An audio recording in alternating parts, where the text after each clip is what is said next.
Tell me why we shouldn't kill you now. The Conclave is destroyed. Everyone who attended is dead. Except for you.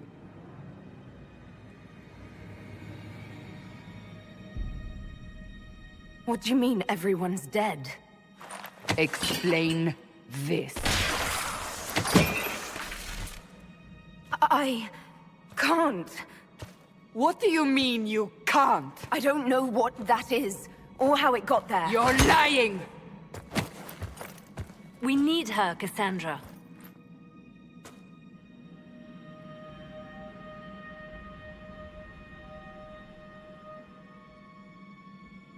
I don't understand. Do you remember what happened? How this began? I remember... running. Things were chasing me, and then... a woman? A woman? She reached out to me, but then... Go to the forward camp, Liliana. I will take her to the rift.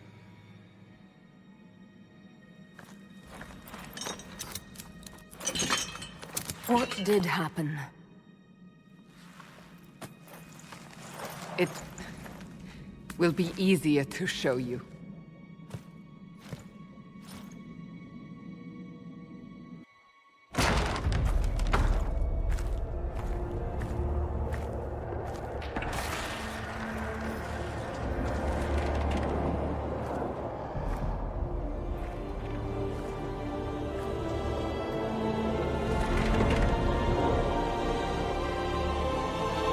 We call it the Breach.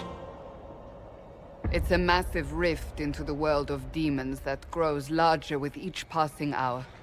It's not the only such rift, just the largest.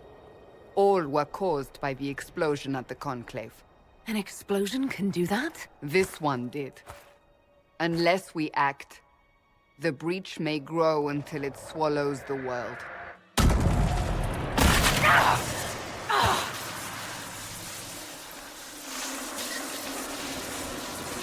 Each time the Breach expands, your mark spreads, and it is killing you. It may be the key to stopping this, but there isn't much time. You say it may be the key. To doing what? Closing the Breach. Whether that's possible is something we shall discover shortly. It is our only chance, however. And yours. You still think I did this? To myself? Not intentionally. Something clearly went wrong. And if I'm not responsible? Someone is, and you are our only suspect. You wish to prove your innocence? This is the only way.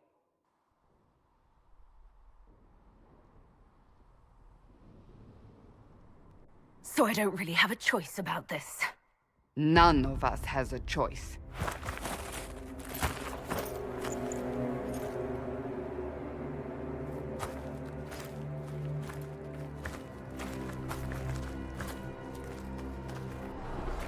They have decided your guilt. They need it. The people of Haven mourn our most holy, divine Justinia, head of the Chantry. The Conclave was hers. It was a chance for peace between mages and Templars. She brought their leaders together. Now they are dead. We lash out like the sky, but we must think beyond ourselves. As she did.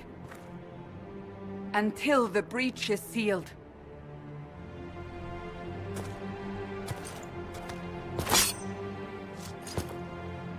There will be a trial. I can promise no more.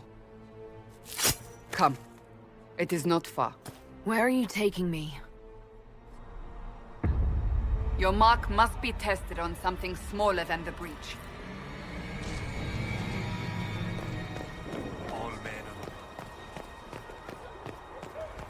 Open the gate. We are heading into the valley.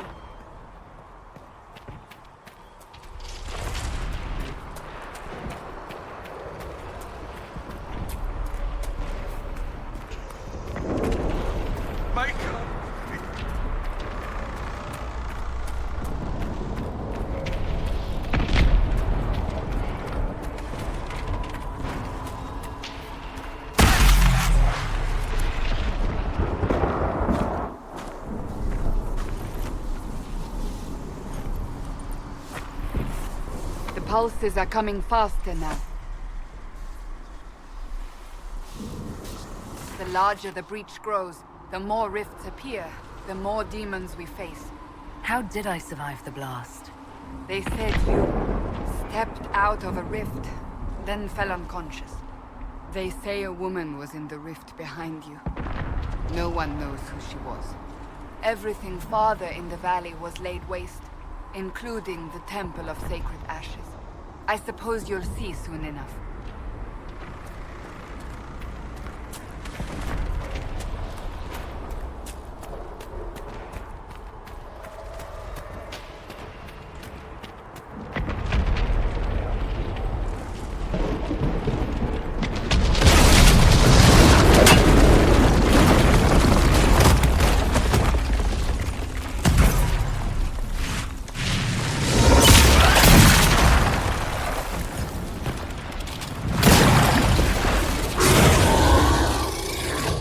Behind me!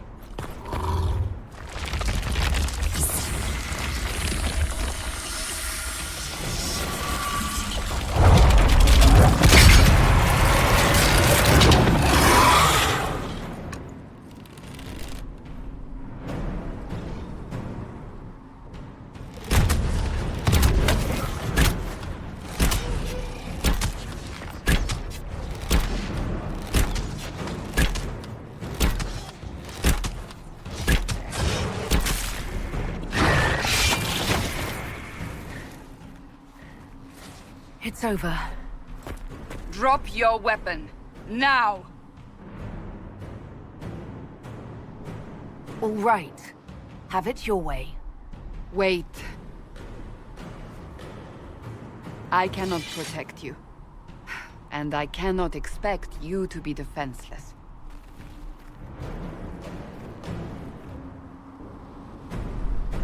I should remember you did not attempt to run.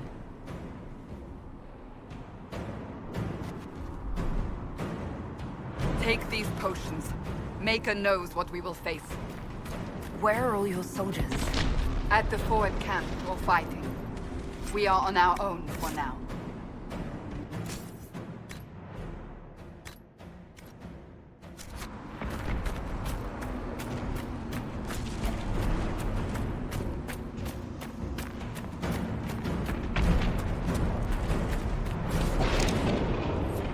There! Watch out! If we flank them, we may gain the advantage.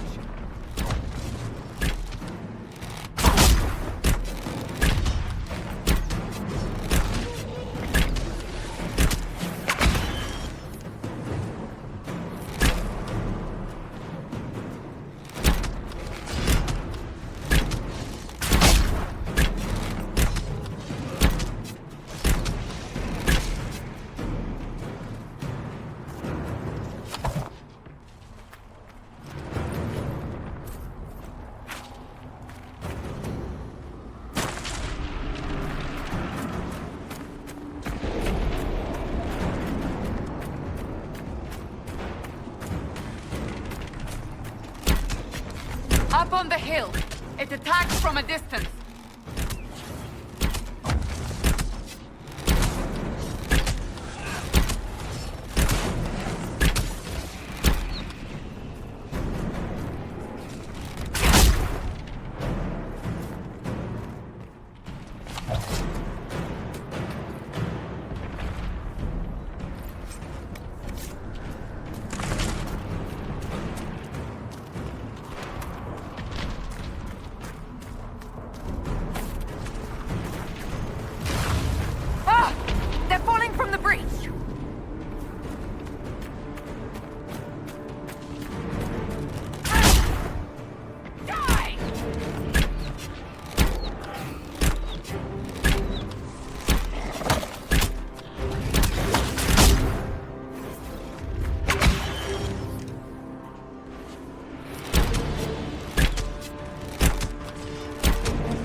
to the rift.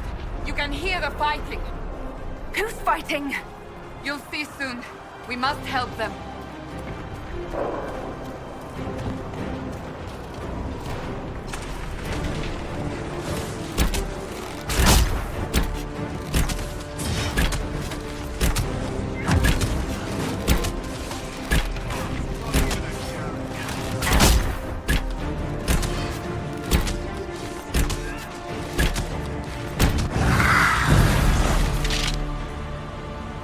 Quickly!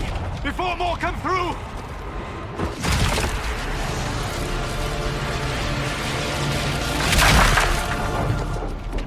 What did you do? I did nothing. The credit is yours. You mean this? Whatever magic opened the breach in the sky also placed that mark upon your hand. I theorized the mark might be able to close the rifts that have opened in the breach's wake. And it seems I was correct. Meaning it could also close the breach itself. Possibly. It seems you hold the key to our salvation. Good to know. Here I thought we'd be ass-deep in demons forever. Varric Tethras, rogue, storyteller, and occasionally unwelcome tag-along.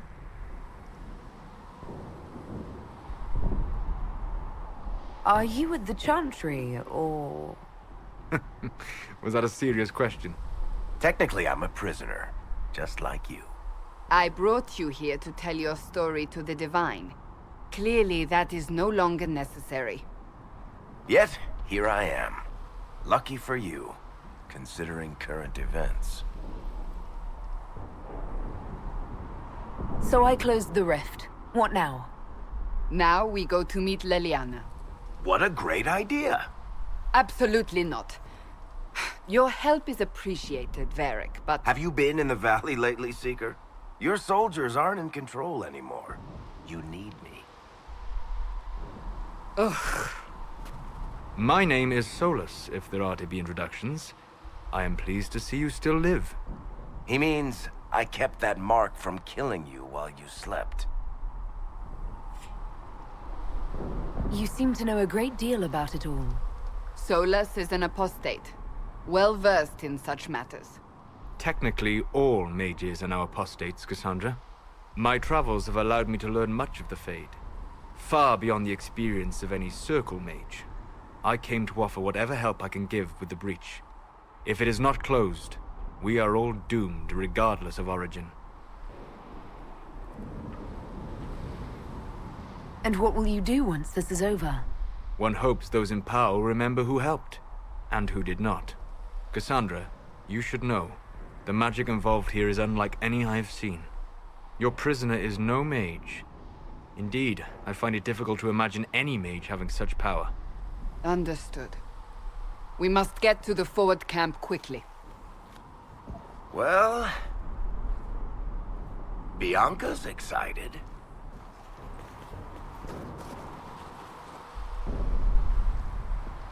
This way, down the bank. The road ahead is blocked. We must move quickly.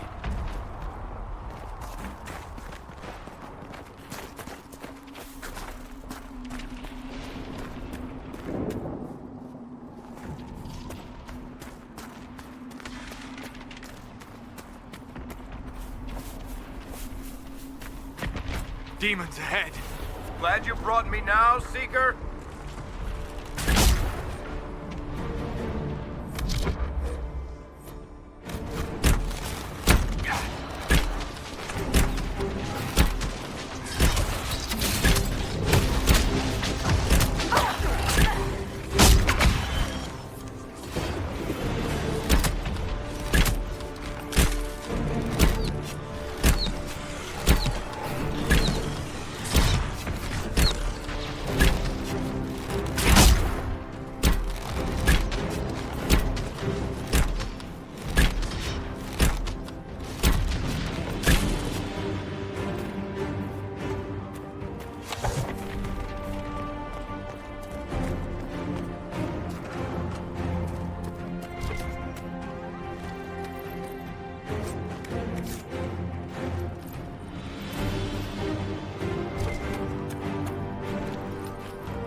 So, are you innocent? I don't remember what happened. That'll get you every time. Should have spun a story. That's what you would have done. It's more believable and less prone to result in premature execution.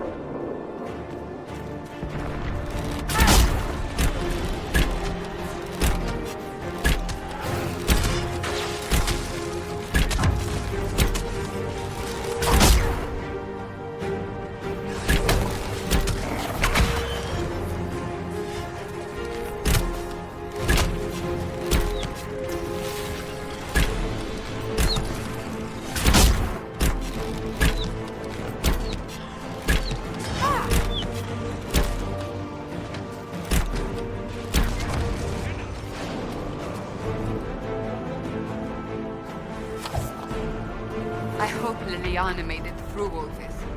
She's resourceful, Seeker. We will see for ourselves at the forward camp. We're almost there.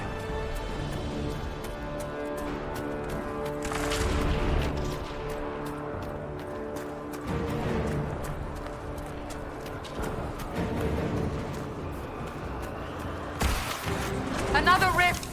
We must seal it! Quickly! They keep coming! Help us!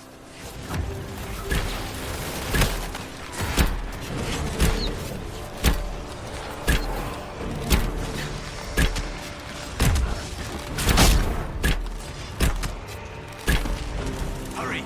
Use the mark!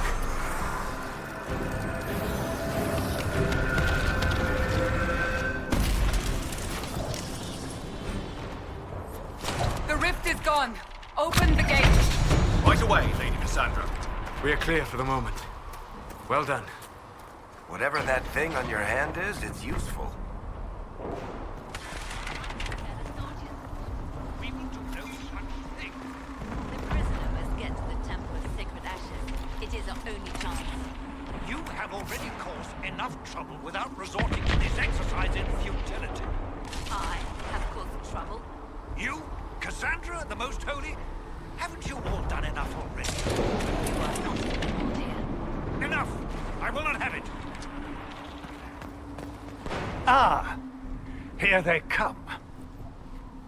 You made it. Chancellor Roderick, this is... I know who she is. As Grand Chancellor of the Chantry, I hereby order you to take this criminal to Val Royeaux to face execution. Order me? You are a glorified clerk, a bureaucrat. And you are a thug, but a thug who supposedly serves the Chantry. We serve the Most Holy, Chancellor. As you well know. Justinia is dead! We must elect a replacement and obey her orders on the matter. So none of you are actually in charge here? You killed everyone who was in charge! Call a retreat, Seeker. Our position here is hopeless. We can stop this before it's too late. How? You won't survive long enough to reach the temple, even with all your soldiers. We must get to the temple. It's the quickest route. But not the safest. Our forces can charge as a distraction while we go through the mountains. We lost contact with an entire squad on that path. It's too risky. Listen to me. Abandon this now, before more lives are lost.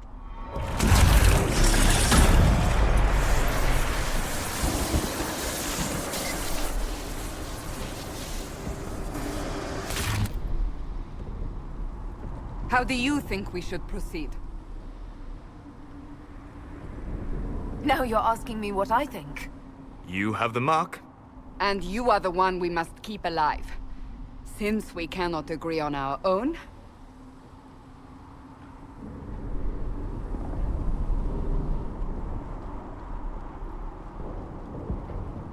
Use the mountain path. Work together. You all know what's at stake. Liliana, bring everyone left in the valley. Everyone. On your head be the consequences, Seeker.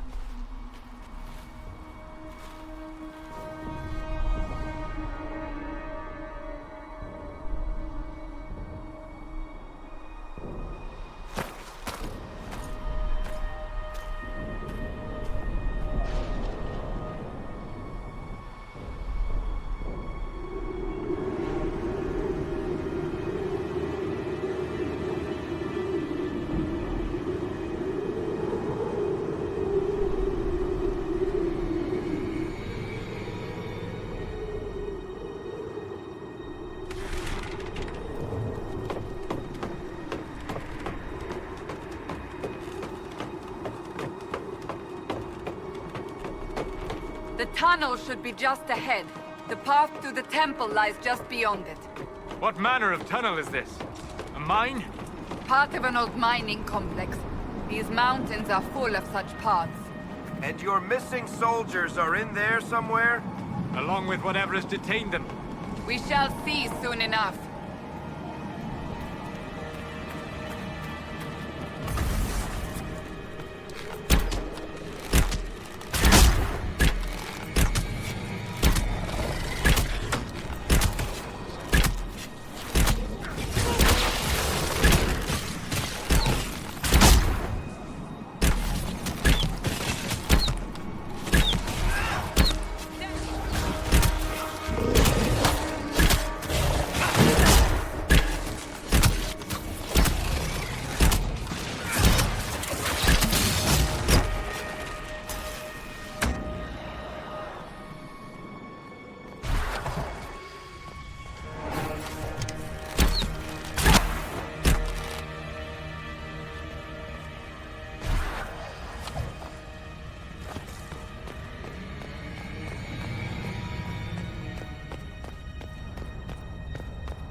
That cannot be all of them.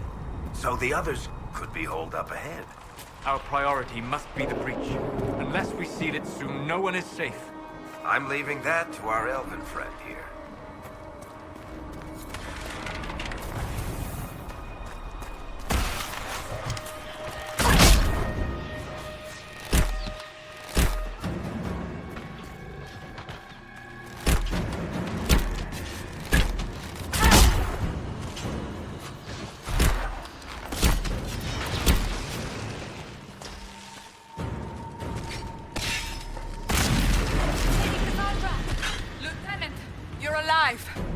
Just barely.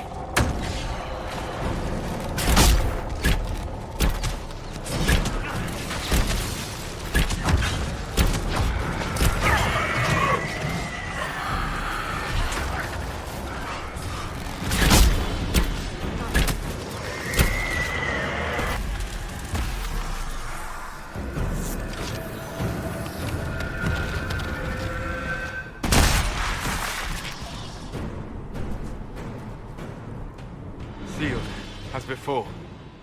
You are becoming quite proficient at this. Let's hope it works on the big one.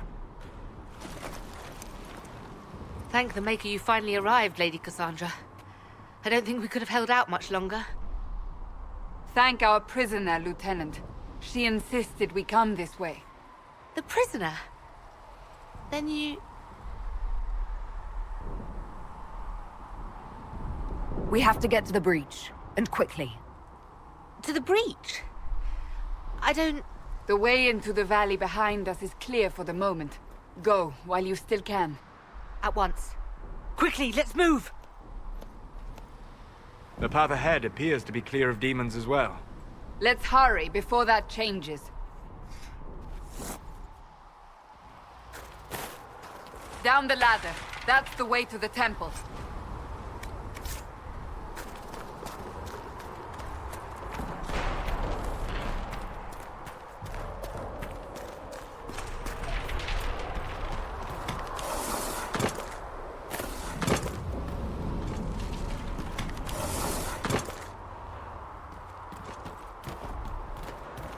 So, holes in the Fade don't just accidentally happen, right?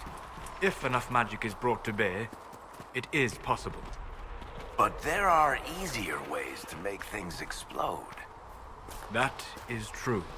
We will consider how this happened once the immediate danger is past.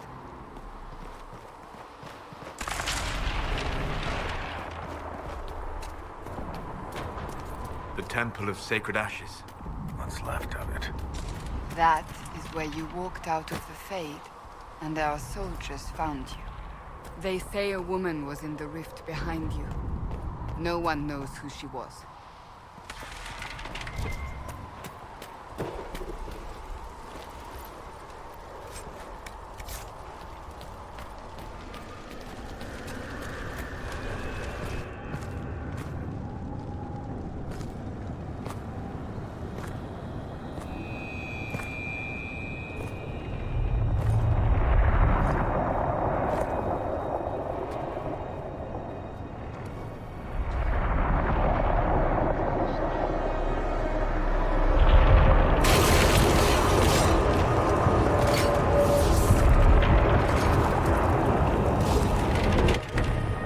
Is a long way up.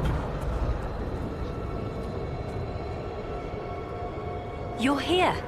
Thank the Maker. Liliana, have your men take up positions around the temple.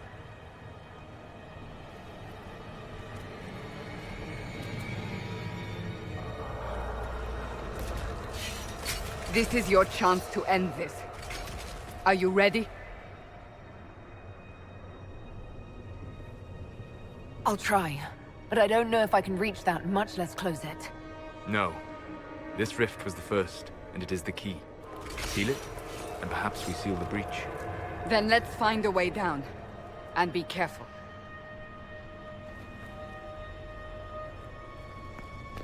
Now is the hour of our victory. Bring forth the sacrifice. What are we hearing? At a guess, the person who created the breach.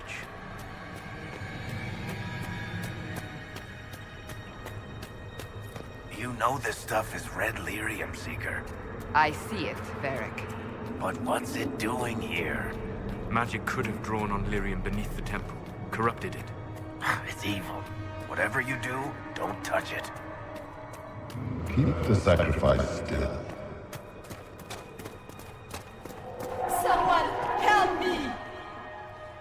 That is Divine Justinia's voice.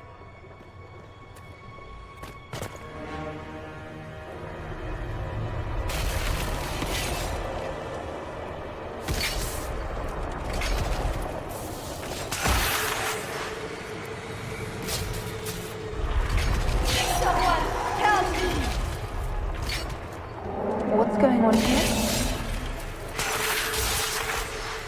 That was your voice. Most Holy called out to you, but...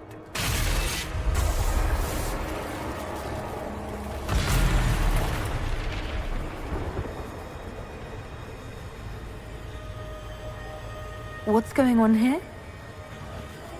Run while you can! Want them! We have an intruder. Slay the elf.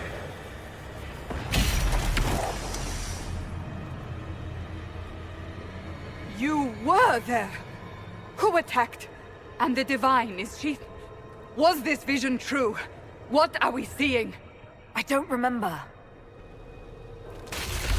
Echoes of what happened here. The Fade bleeds into this place. This rift is not sealed, but it is closed, albeit temporarily. I believe that with the mark, the rift can be opened, and then sealed properly and safely. However, opening the rift will likely attract attention from the other side. That means demons! Stand ready!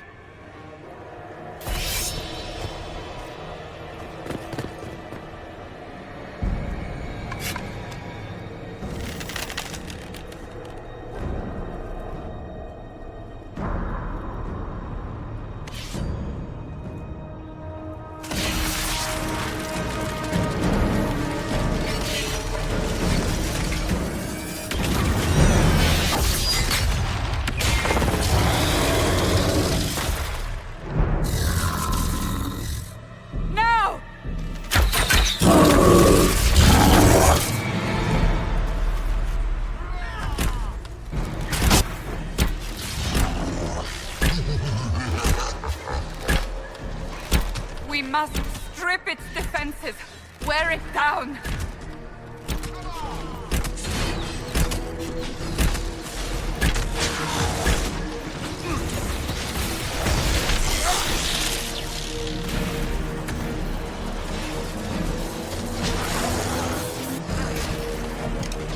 The demon is vulnerable. Now!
Oh! I didn't know you were awake, I swear. Why are you frightened? What happened? That's wrong, isn't it? I said the wrong thing. I don't think so. I beg your forgiveness and your blessing. I am but a humble servant. You are back in Haven, my lady. They say you saved us. The breach stopped growing, just like the mark on your hand.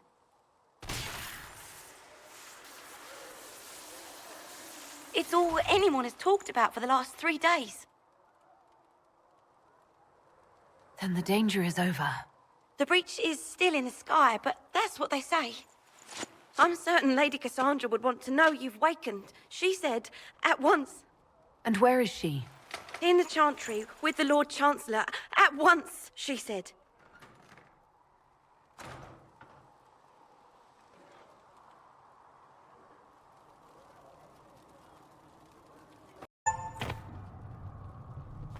Have you gone completely mad? She should be taken to Val Royo immediately, to be tried by whomever becomes divine. I do not believe she is guilty. The elf failed, Seeker. The breach is still in the sky. For all you know, she intended it this way. I do not believe that. That is not for you to decide. Your duty is to serve the Chantry. My duty is to serve the principles on which the Chantry was founded, Chancellor, as is yours.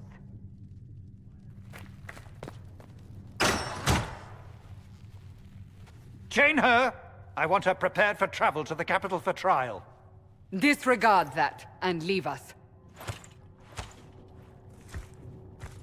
You walk a dangerous line, Seeker. The breach is stable, but it is still a threat. I will not ignore it.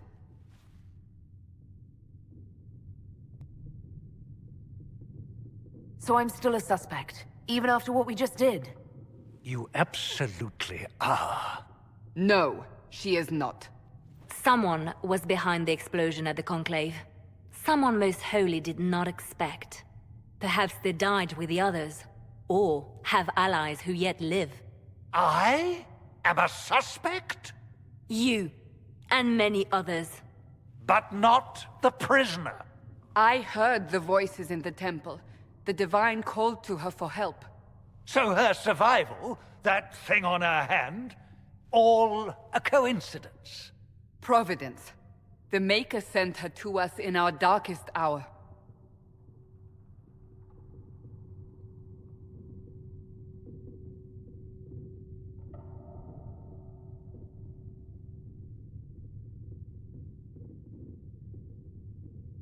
"5 minutes ago you wanted me dead, and now I'm your savior."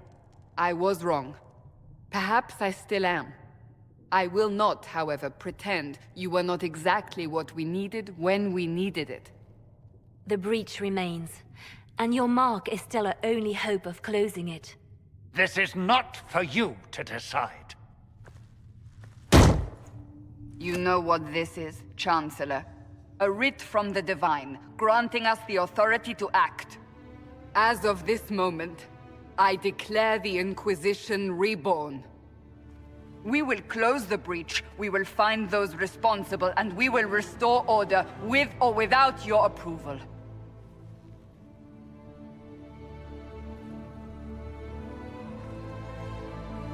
This is the Divine's directive. Rebuild the Inquisition of old.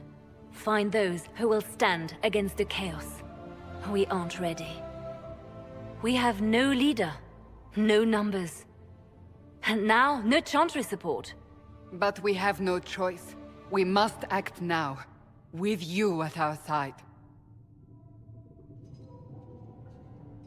What is the Inquisition of old, exactly? It preceded the Chantry. People who banded together to restore order in a world gone mad. After, they laid down their banner and formed the Templar Order, but the Templars have lost their way. We need those who can do what must be done, united under a single banner once more. But aren't you still part of the Chantry? Is that what you see? The Chantry will take time to find a new Divine. And then it will wait for her direction. But we cannot wait. So many Grand Clerics died at the Conclave. No, we are on our own. Perhaps forever. You're trying to start a holy war.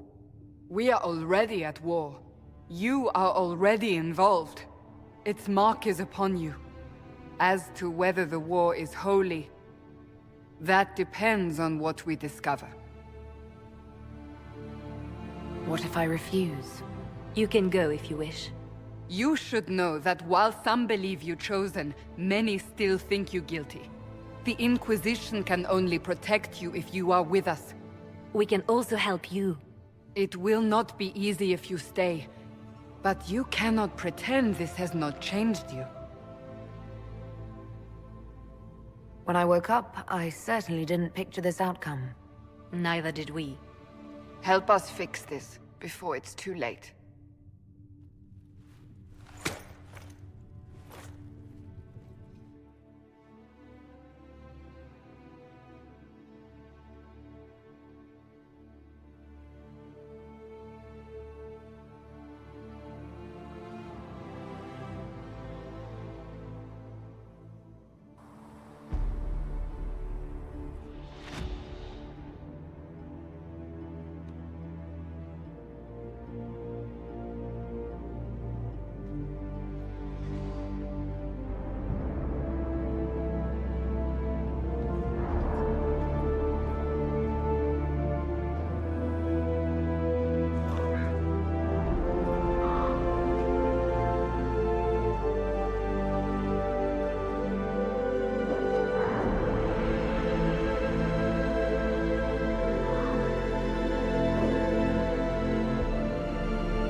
Does it trouble you?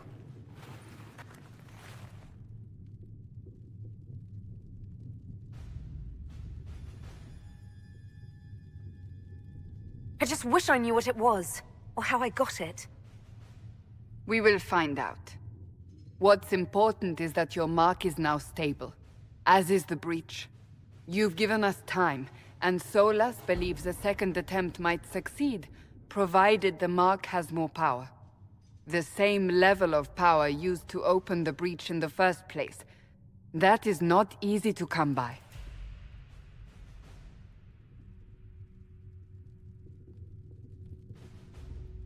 Couldn't that kind of power just make things worse? And people call me a pessimist.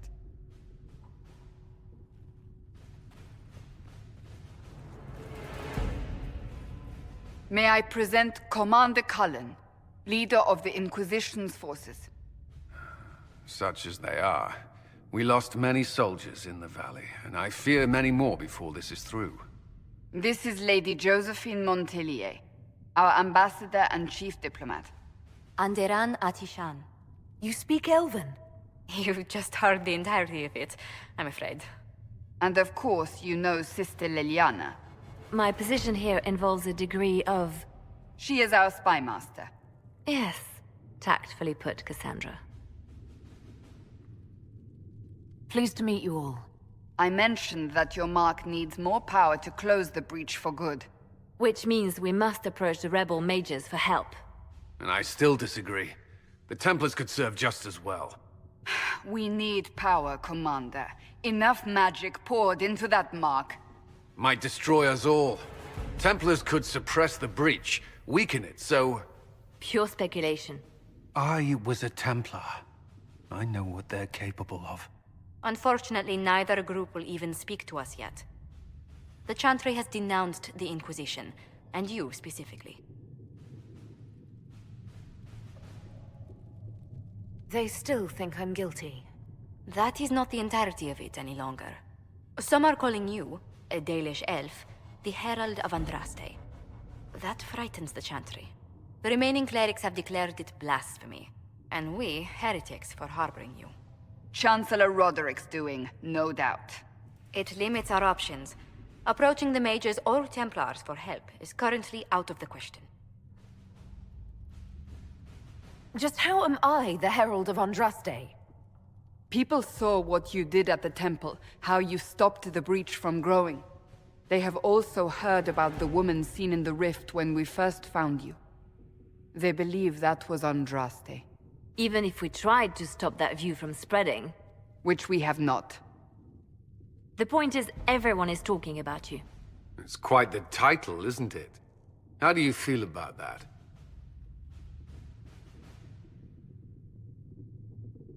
I'm no herald of anything, particularly not Andraste. I'm sure the Chantry would agree. People are desperate for a sign of hope. For some, you're that sign. And to others, a symbol of everything that's gone wrong.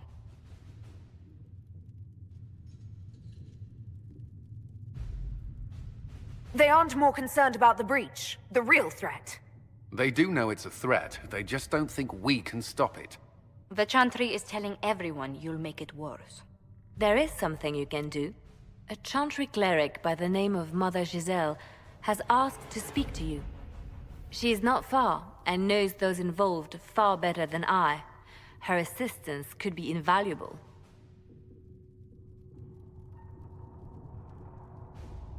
Why would someone from the Chantry help a declared heretic? I understand she's a reasonable sort. Perhaps she does not agree with her sisters. You will find Mother Giselle tending to the wounded in the hinterlands near Redcliffe. Look for other opportunities to expand the Inquisition's influence while you're there. We need agents to extend our reach beyond this valley, and you're better suited than anyone to recruit them. In the meantime, let's think of other options. I won't leave this all to the Herald.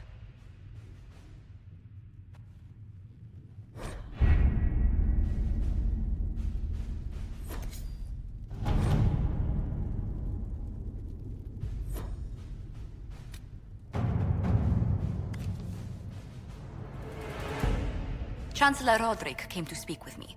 Could you try not to antagonize him? If I offend the man so easily, perhaps he should try leaving me alone.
Herald of Andraste. I've heard the stories. Everyone has. We know what you did at the breach. It's odd for a Dalish elf to care what happens to anyone else, but you'll get no backtalk here. That's a promise. Inquisition Scout Harding, at your service. Well, all of us here, will do whatever we can to help. Harding, huh? Ever been to Kirkwall's Hightown? I can't say I have. Why? You'd be Harding and... No, never mind. Ugh.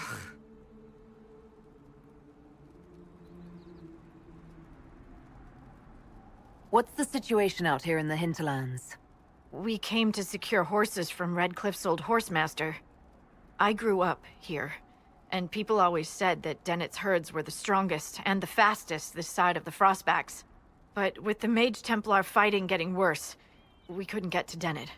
Maker only knows if he's even still alive. Mother Giselle's at the crossroads helping refugees and the wounded.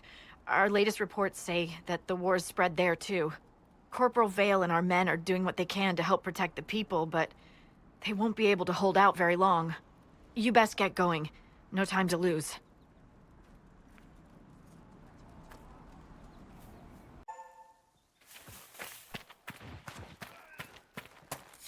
Inquisition forces! They're trying to protect the refugees! Looks like they could use a hand.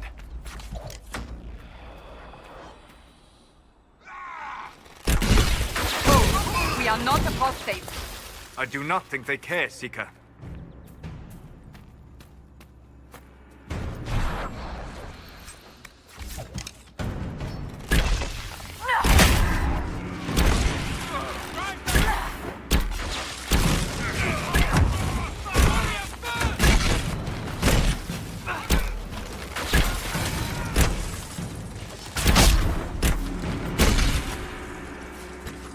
We are not Templars.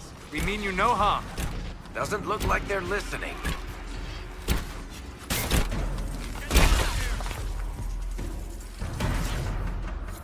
Be ready. More coming our way.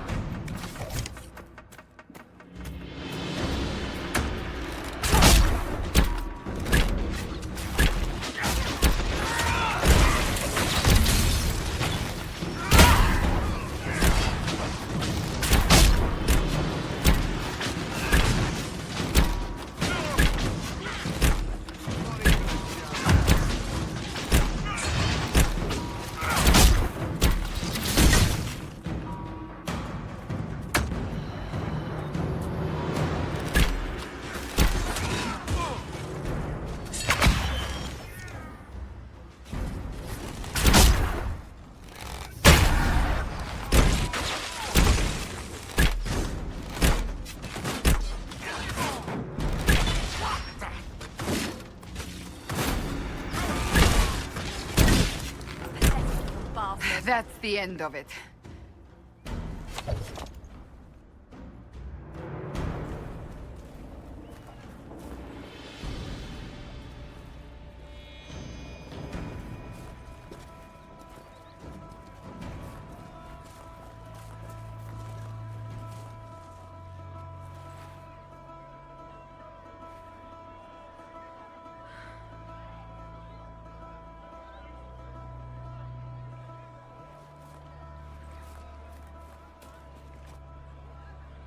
There are mages here who can heal your wounds.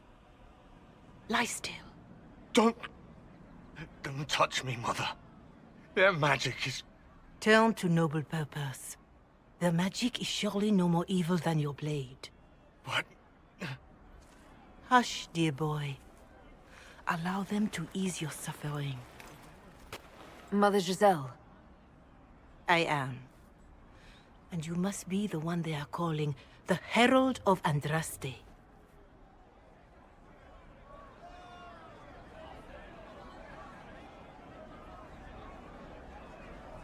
I'm told you asked for me. I know of the Chantry's denouncement, and I am familiar with those behind it. I won't lie to you. Some of them are grandstanding, hoping to increase their chances of becoming the new divine. Some are simply terrified. So many good people, senselessly taken from us.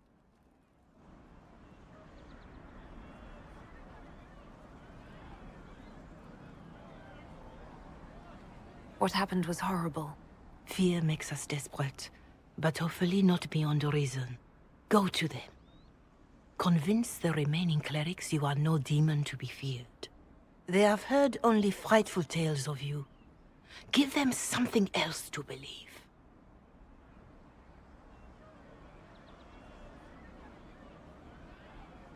That won't just make it worse. Because you are not human?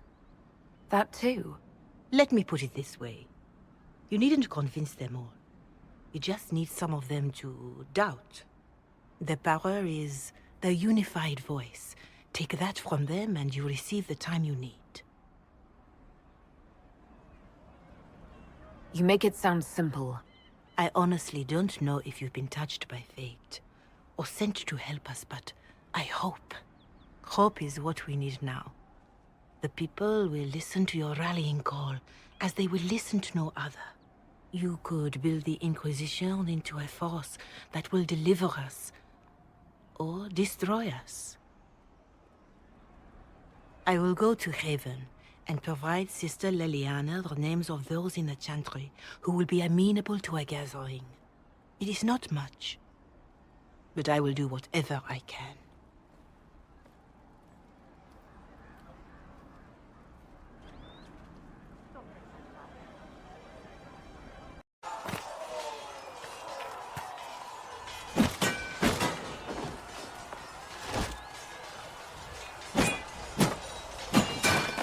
Ugh.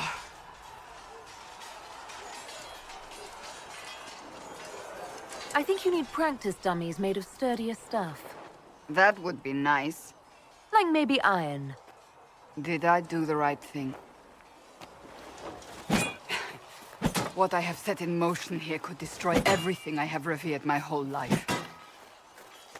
One day they may write about me as a traitor, a madwoman, a fool, and they may be right.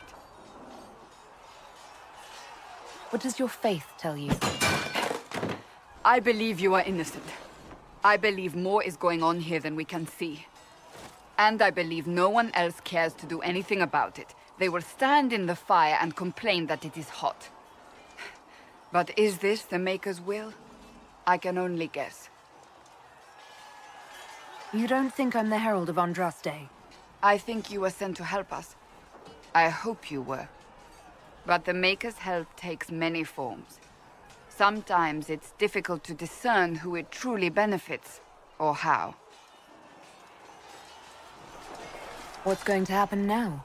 Now, we deal with the Chantry's panic over you before they do even more harm. Then we close the breach. We are the only ones who can. After that, we find out who is responsible for this chaos, and we end them. And if there are consequences to be paid for what I have done, I pay them. I only pray the price is not too high. Isn't it a bit late to worry about it now? We have only just begun.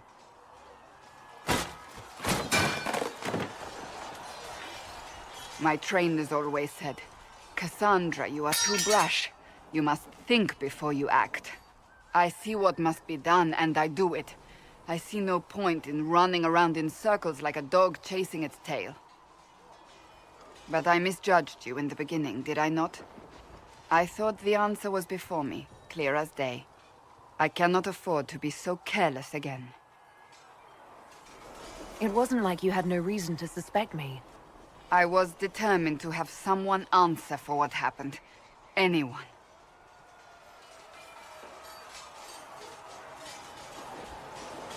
You've said you don't believe you're chosen.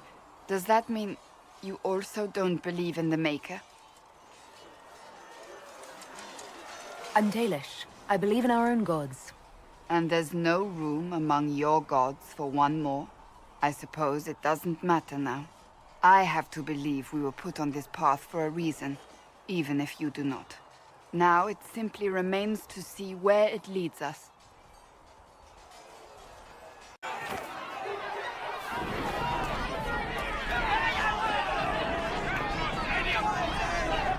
Your kind killed the most holy. Lies. Your kind let her die. Shut your mouth, mage! Enough! Knight Captain, That is not my title. We are not Templars any longer. We are all part of the Inquisition. And what does that mean, exactly? Back already, Chancellor. Haven't you done enough? I'm curious, Commander, as to how your Inquisition and its herald will restore order as you've promised. Of course you are. Back to your duties, all of you.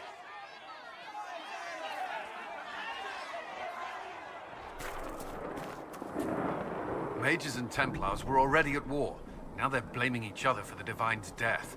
Which is why we require a proper authority to guide them back to order. Who? You? Random clerics who weren't important enough to be at the Conclave? The Rebel Inquisition and its so-called Herald of Andraste? I think not.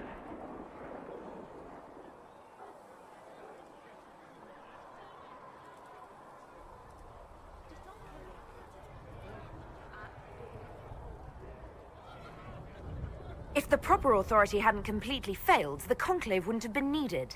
So you suggest I blame the Chantry and exalt a murderer? What of justice? That won't help restore order in the here and now. Order will never be restored so long as this rebellion is allowed to fester. Remind me why you're allowing the Chancellor to stay? Clearly, your Templar knows where to draw the line. He's toothless. There's no point turning him into a martyr simply because he runs at the mouth. The Chancellor's a good indicator of what to expect in Val Royeaux, however. How widespread is the violence between mages and Templars? Impossible to say. Your organization flouting the Chantry's authority will not help matters. With the Conclave destroyed, I imagine the war between mages and Templars is renewed with interest. The mages and Templars are fighting, even though we don't know what really happened at the Temple of Sacred Ashes. Exactly why all this should be left to a new divine. If you are innocent, the Chantry will establish it as so. Or we'll be happy to use someone as a scapegoat. You think nobody cares about the truth? We all grieve Justinia's loss. But you won't grieve if the Herald of Andraste is conveniently swept under a carpet.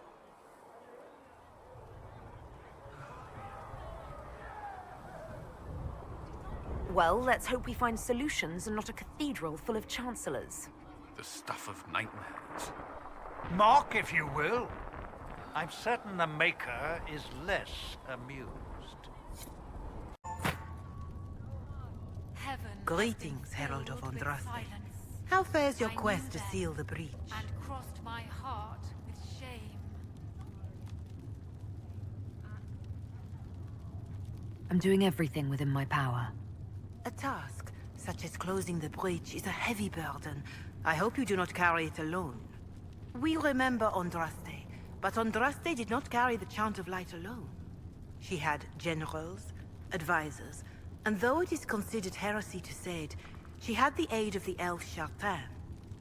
Do everything within your power, but remember those who would help you.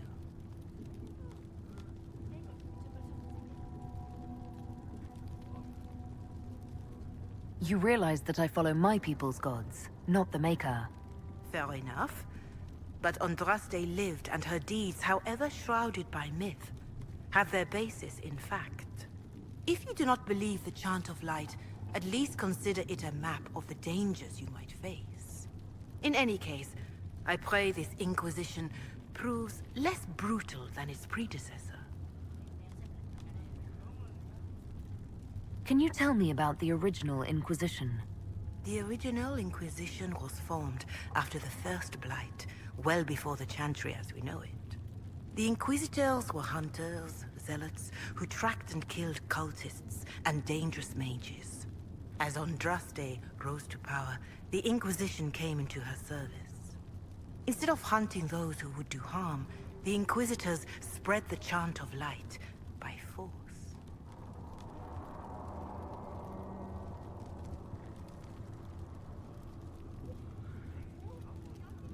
No wonder everyone is so nervous around us. Who chose that name? Divine Justinia herself. I understand that this was not a popular decision. In any case, once the chant of light had spread far and wide, there was less need for zealots. The Inquisitors became the seekers of truth, and eventually the Templars.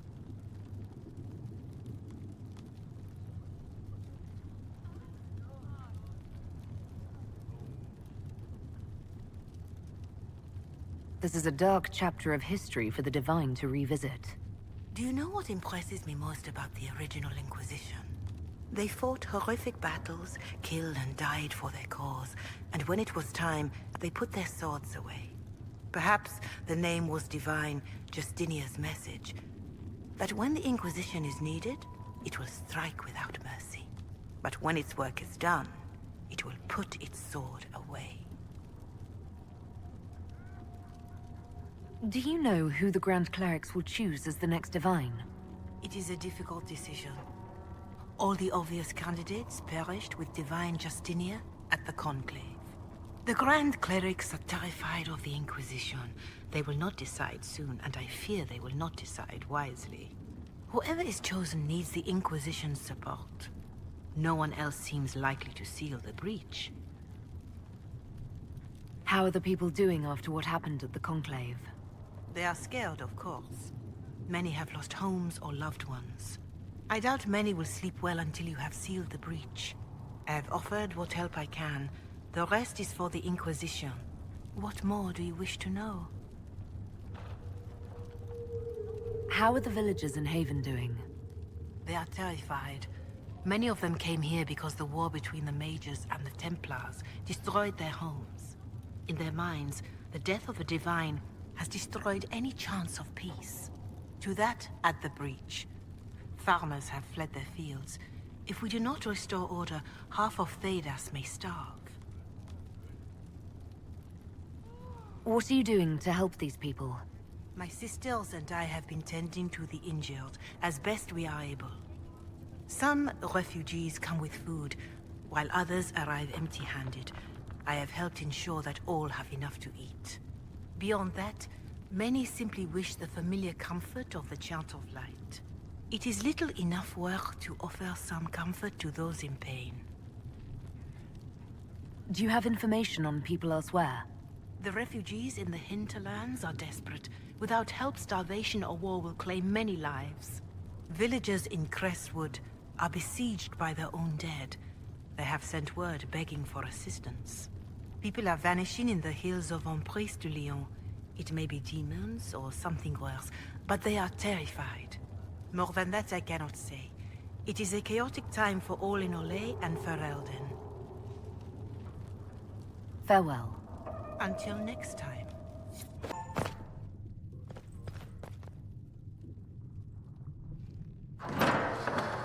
The Inquisition cannot remain, Ambassador, if you can't prove it was founded on Justinia's orders. This is an inopportune time, Marquis. More of the faithful flock here each day. But allow me to introduce you to the brave soul who risked her life to slow the magic of the breach. Mistress Lavellan, this is the Marquis d'Aurelion, one of Divine Justinia's greatest supporters. And the rightful owner of Haven. House d'Aurelion lent Justinia these lands for pilgrimage. This Inquisition is not a beneficiary of this arrangement. This is the first I've heard of Haven having an owner outside the Chantry. My wife, Lady Machin of Denerim, has claimed to Haven by ancient treaty with the monarchs of Ferelden. We were honored to lend its use to Divine Justinia. She was a woman of supreme merit. I will not let an upstart order remain on her holy grounds. Demons are pouring from the sky, and you're worried about land claims. Haven is the d'Aurelion's rightful property. Has Empress Selene officially acknowledged your possession of Haven? I was unaware Her Imperial Majesty had conferred with Ferelden's monarchs on this matter. The Empress has not yet had the opportunity to do so. We face a dark time, Your Grace. Divine Justinia would not want her passing to divide us. She would, in fact, trust us to forge new alliances to the benefit of all, no matter how strange they might seem.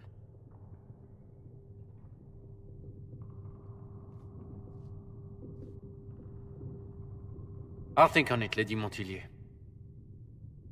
The Inquisition might stay in the meanwhile.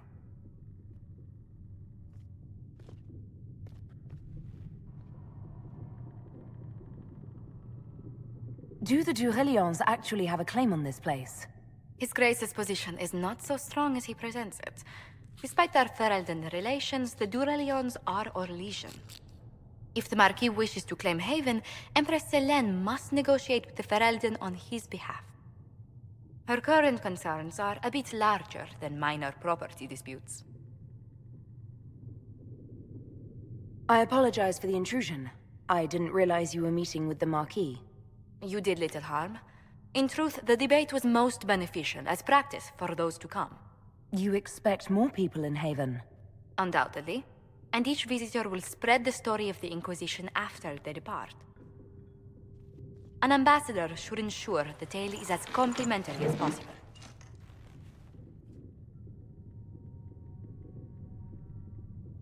May I ask, what brought you to work for the Inquisition?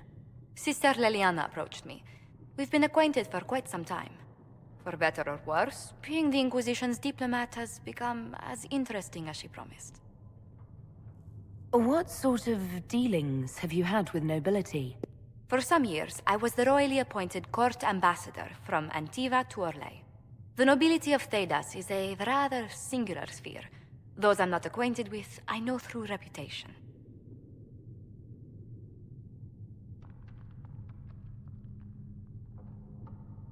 The Inquisition is lucky to have you as an advocate, Lady Montilyet. Thank you. Let us hope so. Thedas' politics have become agitated as of late.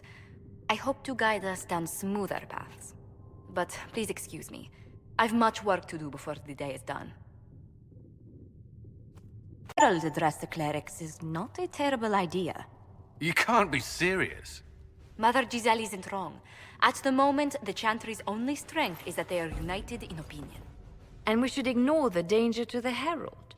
Let's ask her.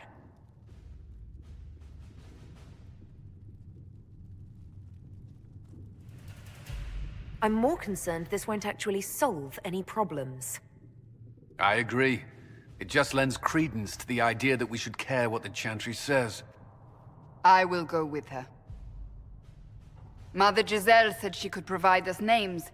Use them. But why? This is nothing but a... What choice do we have, Liliana? Right now, we can't approach anyone for help with the breach. Use what influence we have to call the clerics together. Once they are ready, we will see this through.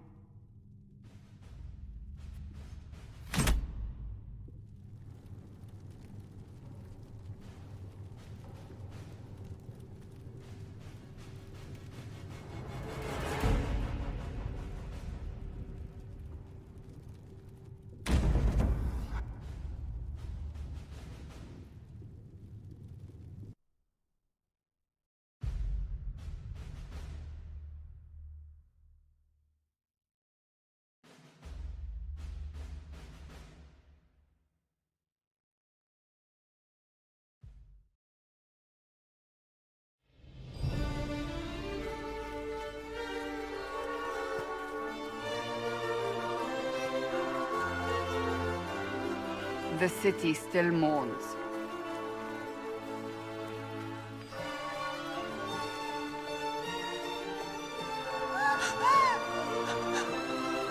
Just a guess, Seeker, but I think they all know who we are.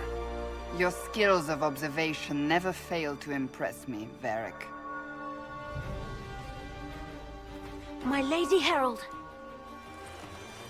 You're one of Leliana's people. What have you found? The Chantry Mothers await you, but so do a great many Templars. There are Templars here? People seem to think the Templars will protect them from the Inquisition. They're gathering on the other side of the market. I think that's where the Templars intend to meet you. Only one thing to do, then.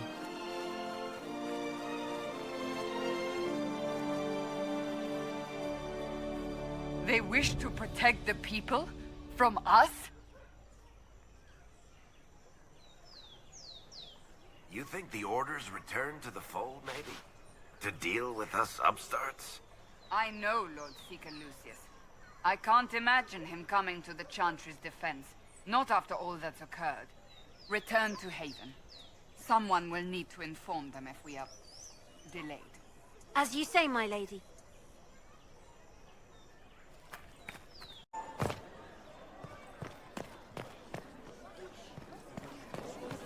The Templars will help us as they always have. No need for an Inquisition.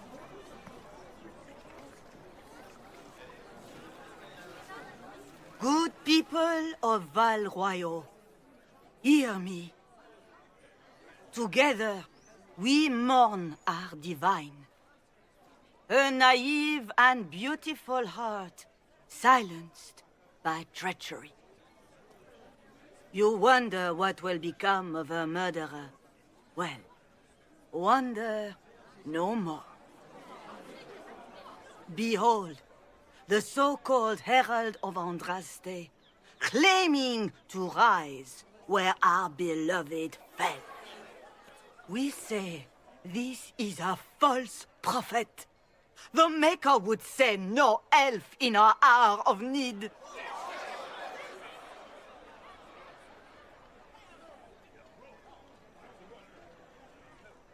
You say I am the enemy.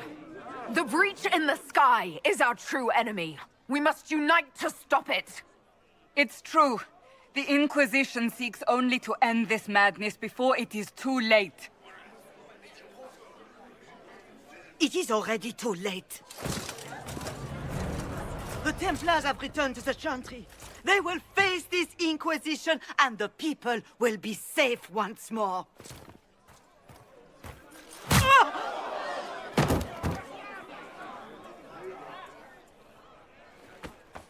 Still yourself. She is beneath us.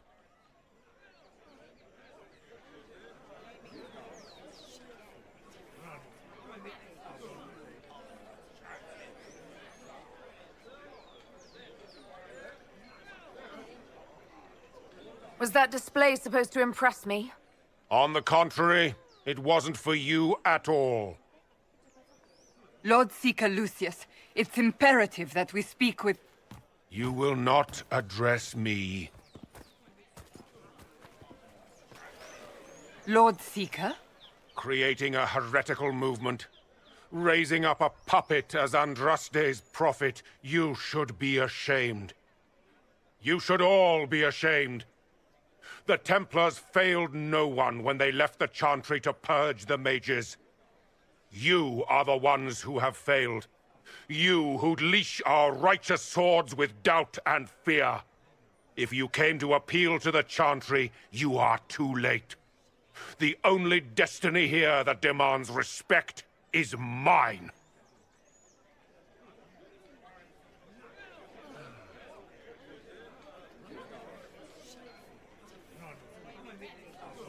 If you're not here to help the Chantry, then you just came to make speeches.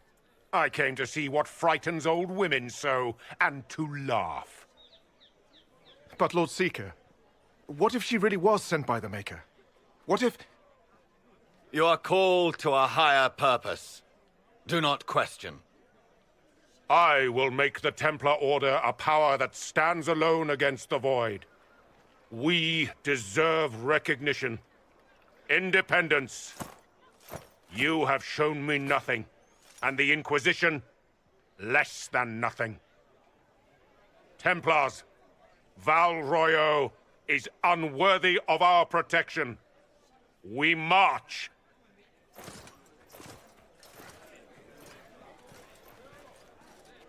Charming fellow, isn't he? Has Lord Seeker Lucius gone mad? Do you know him very well? He took over the Seekers of Truth 2 years ago, after Lord Seeker Lambert's death. He was always a decent man, never given to ambition and grandstanding. This is very bizarre.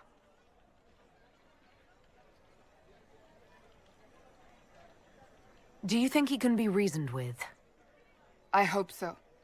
If not him, there are surely others in the Order who don't feel as he does. Either way, we should first return to Haven and inform the others.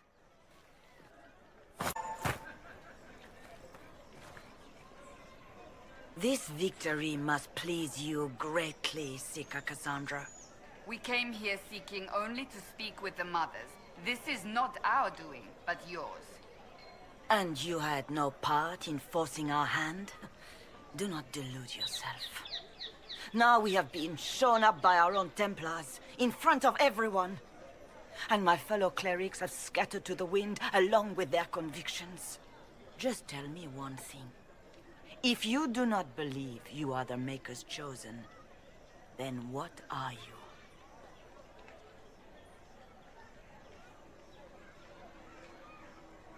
Someone who can help close the breach and end this madness. That is more comforting than you might imagine. I suppose it is out of our hands now. We shall all see what the Maker plans in the days to come. How many Templars turned on the Chantry exactly? They rebelled across Thedas. Some remained loyal, but not enough to call them the Order. The White Spire here in the capital was the largest garrison, but now it stands empty. Perhaps more shall flock to the Lord Seeker's banner now. How far has faith waned, I wonder? How are people responding to all of this? Despair. Fear. We mourn Her Holiness. The people look to the sky and wonder how long before terror comes for us all. There must be a way through this. Is it you? The Templars? The Maker's will? We abandoned our duties. We servants of the faith. Now we can only pray. You're obviously skeptical. What do you believe I am? Our divine. Her Holiness is dead. I have seen evidence for everything, except what would comfort me. That doesn't answer my question. For you to be true, a great many things must be false. And if you are false, a great many things must have failed. There is chaos ahead, whatever your intentions. So what happens now? Will the Chantry continue to denounce me? We have already done so. And what good has it done us? Now it falls on us to select a new divine, if we can. And leave the next step to her. Provided such a selection is even possible. I truly don't know. Any revered mother who could have followed Justinia died at the Conclave. What becomes of us, and your Inquisition, is in the Maker's hands now. Where is the Lord Seeker taking the Templars? I can't begin to guess the Lord Seeker's mind. He could not have abandoned his intended role more completely. There must be sense to what we can't see. Must there? Rebellion seems popular in certain quarters, doesn't it, Seeker? Is crafting the Templars into a new power really any worse than declaring a rival to the Chantry itself? What were you hoping the Lord Seeker would do exactly? Put aside his war against the mages and find common purpose against something much more dire. Obviously, he has other plans. With the knights vigilant slain at the Conclave, there is nothing more we can do. Perhaps there is something we can do. I'd like to believe that, Seeker. I truly would. I suppose we can expect renewed effort against the mages from him, and yet more chaos.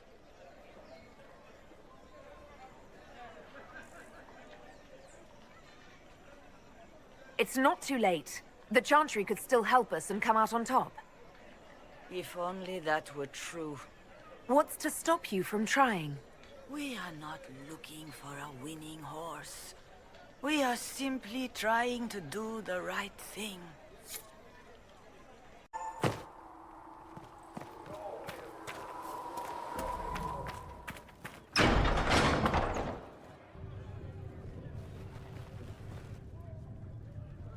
It's good you've returned. We heard of your encounter. You heard? My agents in a city sent word ahead, of course. It's a shame the Templars have abandoned their senses, as well as the capital.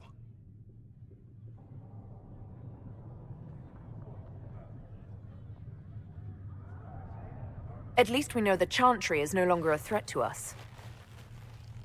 Yes, and we have the opening we need to approach the Templars and the mages. Do we?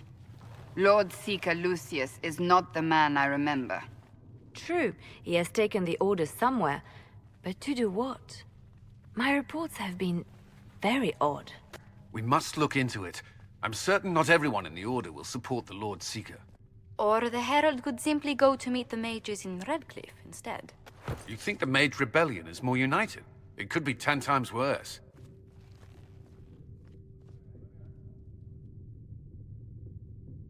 I could at least find out what the mages want.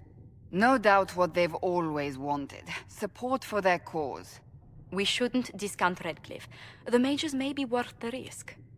They are powerful, Ambassador, but more desperate than you realize.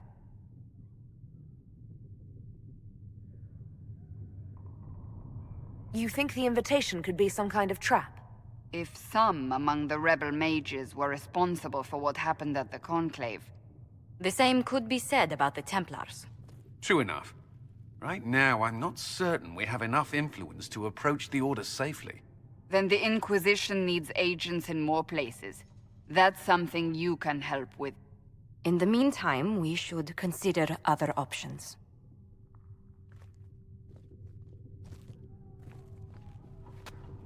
There is one other matter. Several months ago, the Grey Wardens of Ferelden vanished. I sent word to those in Orlais, but they have also disappeared. Ordinarily, I wouldn't even consider the idea they're involved in all this, but the timing is curious. That does sound odd. I agree. The others have disregarded my suspicion, but I cannot ignore it. 2 days ago, my agents in the hinterlands heard news of a Grey Warden by the name of Blackwall. If you have the opportunity, please seek him out. Perhaps he can put my mind at ease. And if he can't? Then there may be more going on than we thought.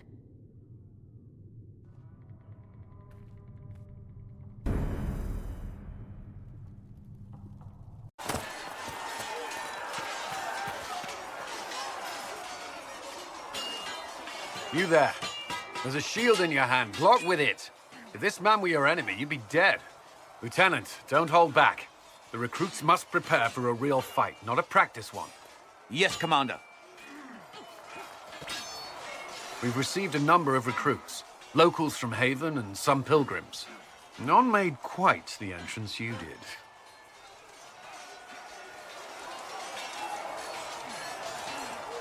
That wasn't my idea. I'd be concerned if it was. I was recruited to the Inquisition in Kirkwall myself. I was there during the Mage Uprising. I saw firsthand the devastation it caused. Sir. Cassandra sought a solution. When she offered me a position, I left the Templars to join her cause. Now it seems we face something far worse.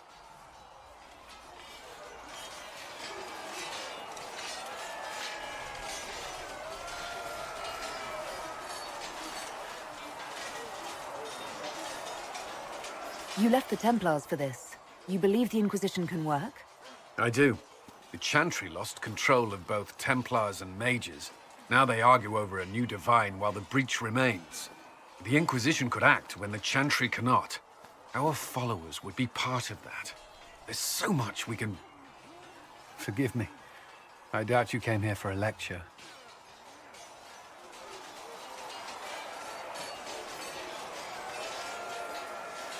You understand our situation. I appreciate your opinion. Look around. Our people are well organized and committed. Despite what the clerics think, we are in the best position to help. There's still a lot of work ahead. Commander, Sir Raiden has a report on our supply lines. As I was saying.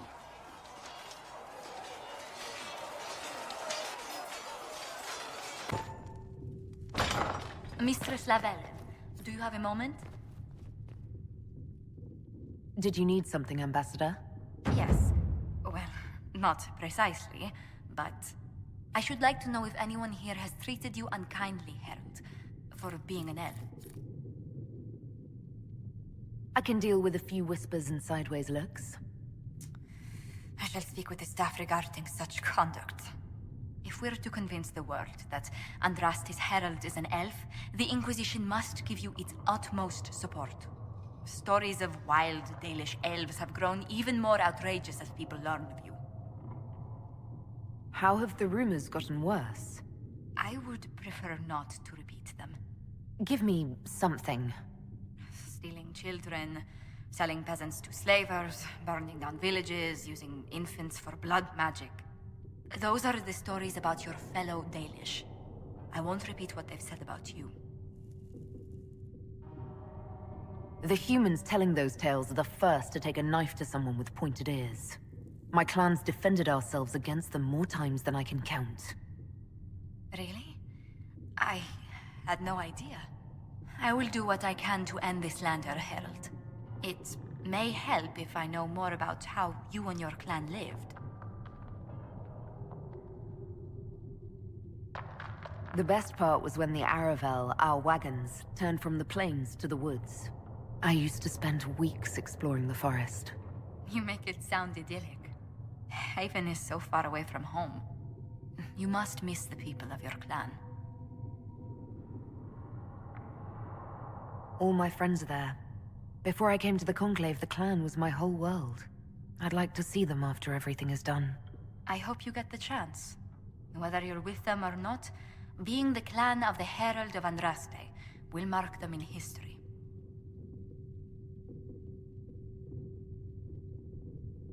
Elves and fame tend to go poorly together. I hope my clan doesn't suffer for it. We can make inquiries as to how they fare if it worries you. Perhaps the Inquisition could lend a hand.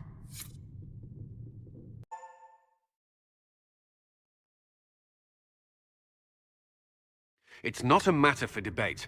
There will be abominations among the mages, and we must be prepared. If we rescind the offer of an alliance, it makes the Inquisition appear incompetent at best, tyrannical at worst. What were you thinking, turning mages loose with no oversight? The veil is torn open.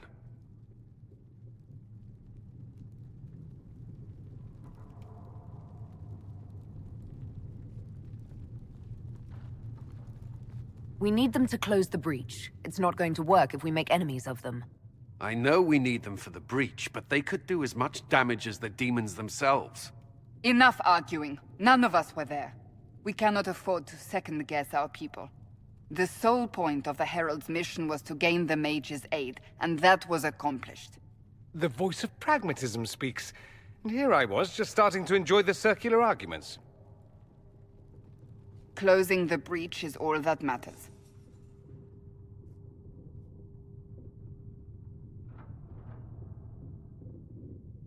I got a taste of the consequences if we fail.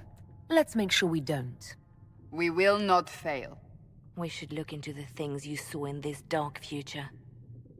The assassination of Empress Celine. A demon army. Sounds like something a Tevinter cult might do.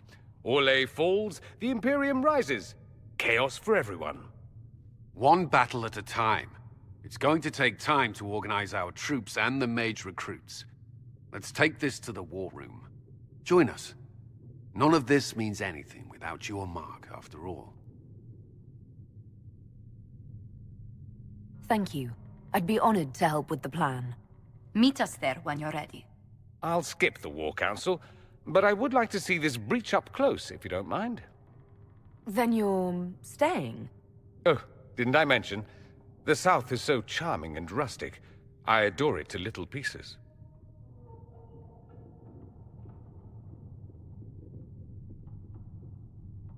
There's no one I'd rather be stranded in time with, future or present.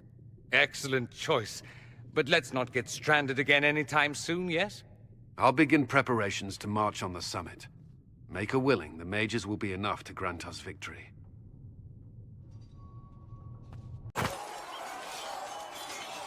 The mages are ready to approach the breach. I pray this will be enough to close it.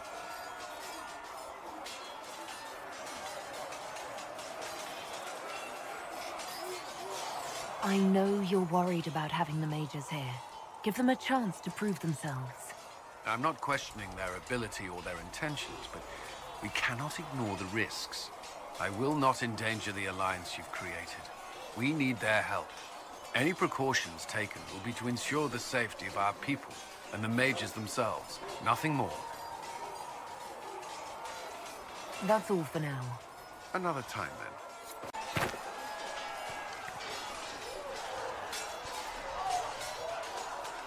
And what are we supposed to do, exactly? What you always do. Complain. We've already spoken with Commander Cullen. No one listens. We want better quarters. We want the Templars kept at a distance. And some respect for... This is not the Circle. You mages are our allies, not our wards. Act like it. How are we supposed to... Deal with it.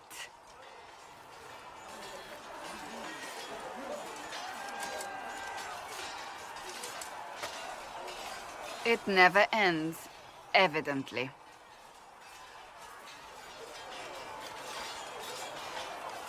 You don't need to tell me that. I just don't know who told them I'm the one to yell at. Is it that bad? The mages are here as equals. They need to get used to what that means. It is your doing, after all. You created this alliance.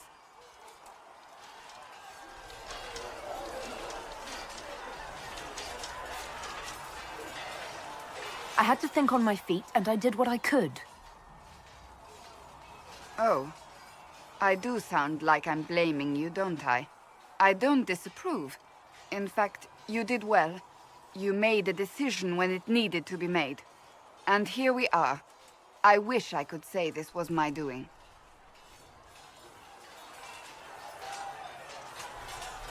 We wouldn't be here at all if you hadn't stood up against the Chantry. You're being kind. You're discounting your role in this. Let's close the breach.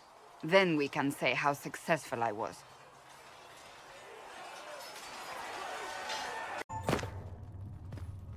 I understand you were instrumental in garnering the assistance of the rebel mages. It is well done. And I pray this Inquisition fares better than the Chantry in its handling of magic. We will try. In some ways, Andraste had the simpler task. Magic should serve man, and not rule over him. That tells us what should be, but it does not tell us how to get there. So many times the methods of men have undone the spirit of their goals. Once you have sealed the breach, we shall see whether this Inquisition is truer to the Chantry, or its own namesake. Farewell. Make her go with you. I'll take my leave. Good day. Who is she, Ambassador? A merchant. I thought we should reach out to the dwarves to secure lyrium for the Inquisition's mages. According to Lady Corpin, it raised the ire of the Chantry. How? Access to lyrium makes us rather more formidable than anticipated. We're becoming a challenge. Sadly, the remaining Grand Clerics appear to be consolidating the Chantry's power, instead of comforting the masses.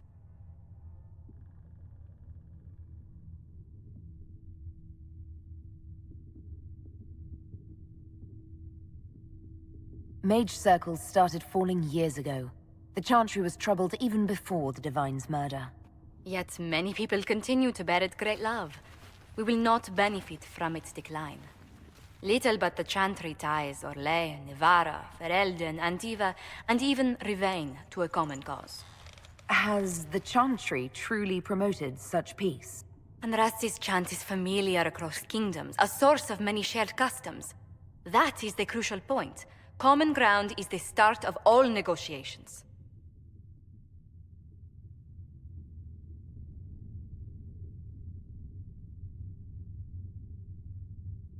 I suppose a shared faith can be useful when talking with strangers. Precisely. And these similar interests are merely where we begin. We must learn to think beyond our own wants to secure peace in Thedas.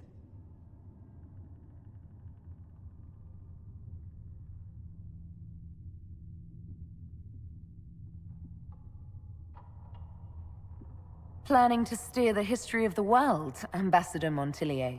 I believe the Inquisition is already charting that course. Which brings me to a question, if you have a moment. The remaining Grand Clerics sent a missive inquiring about the events at the Temple of Sacred Ashes. They demand to know whether the Inquisition officially claims that Andraste saved you from the breach. If it were up to you, how would you reply?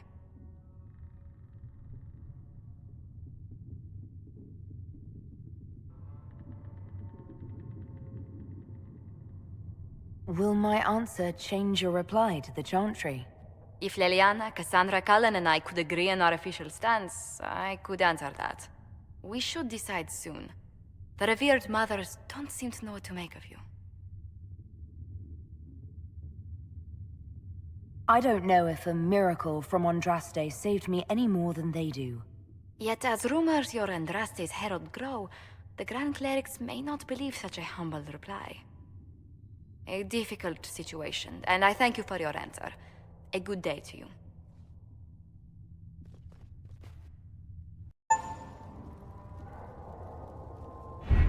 The best of the mages are ready, Herald. Be certain you are prepared for the assault on the breach. We cannot know how you will be affected.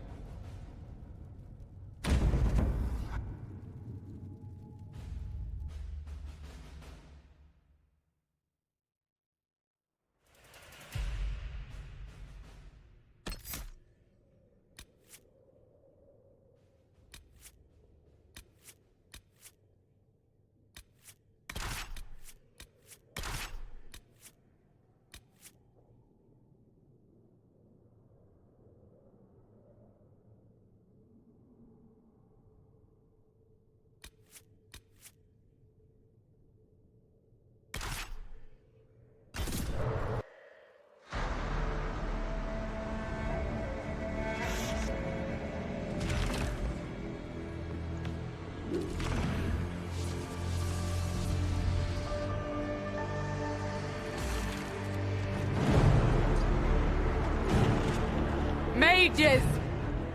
Focus past the Herald. Let her will draw from you.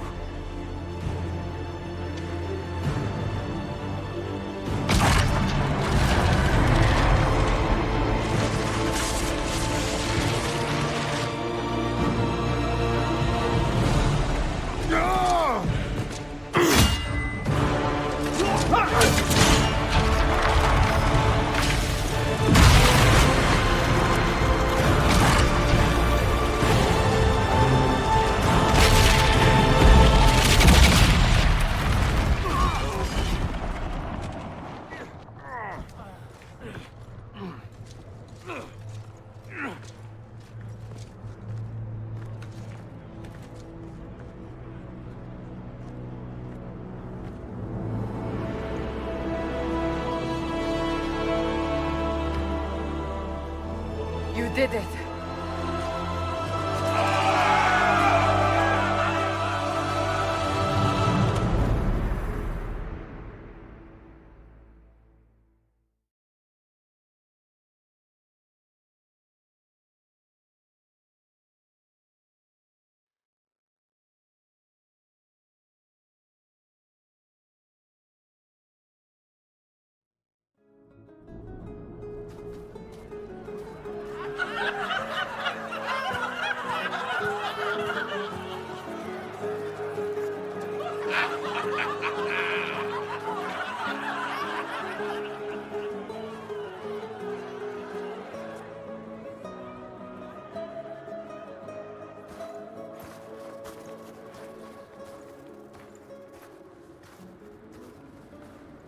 Solus confirms the heavens are scarred but calm. The breach is sealed. We've reports of lingering rifts, and many questions remain. But this was a victory. Word of your heroism has spread.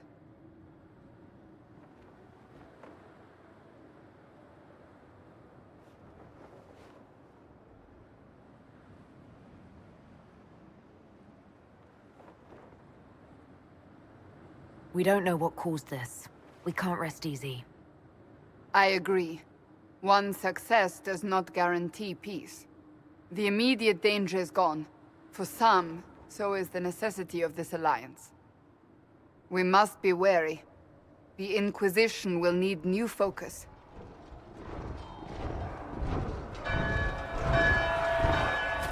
Forces approaching! To arms! What the... We must get to the gates!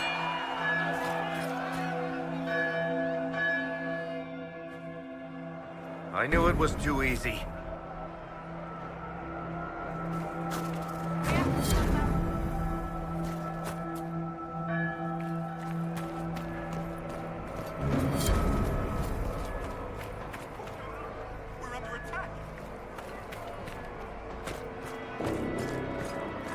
Cullen? One watchguard reporting. It's a massive force, the bulk over the mountain. Under what banner? None. None?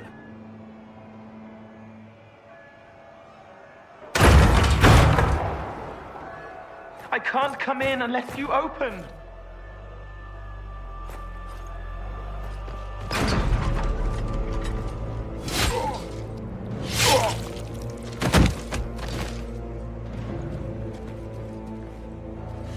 I'm Cole. I came to warn you, to help. People are coming to hurt you. You probably already know. What is this? What's going on? The Templars come to kill you. Templars? Is this the Order's response to our talks with the mages, attacking blindly? The Red Templars went to the Elder One. You know him, he knows you. You took his mages. There. I know that man. But this Elder One...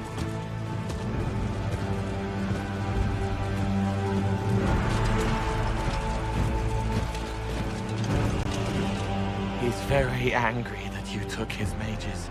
Cullen, give me a plan. Anything. Haven is no fortress. If we are to withstand this monster, we must control the battle. Get out there and hit that force. Use everything you can. Mages! You have sanction to engage them! That is Samson, he will not make it easy! Inquisition! With the Herald! For your lives! For all of us!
coming!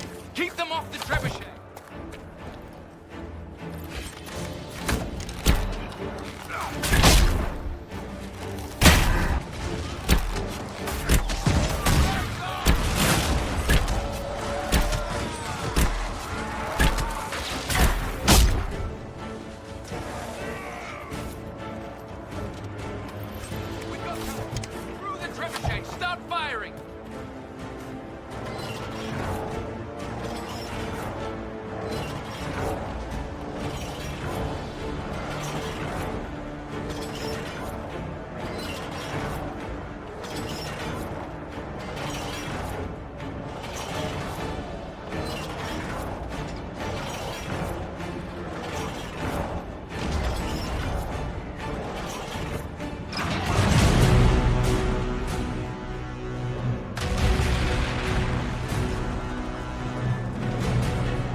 Oh, that's just messed up!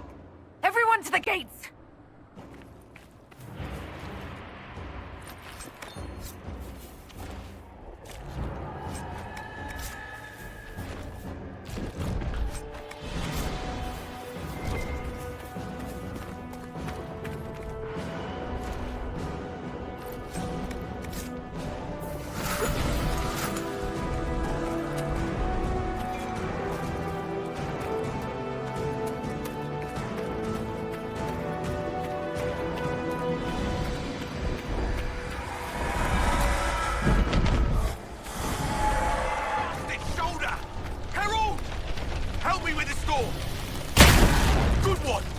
Just grabbing essentials. Won't die for the force.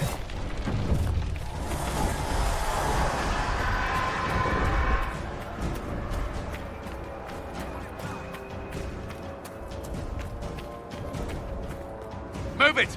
Move it!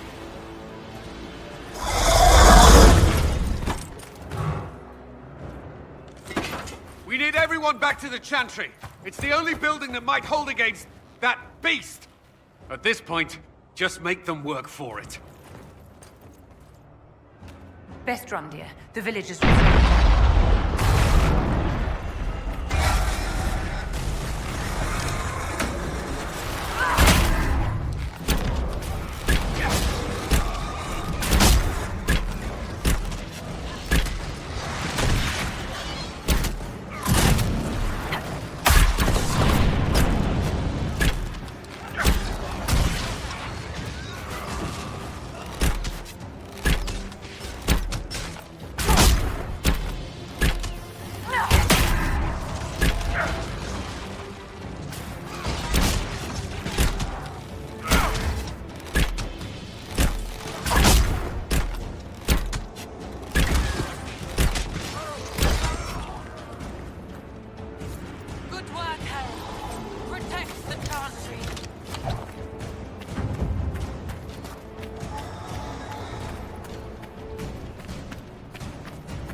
Survivors!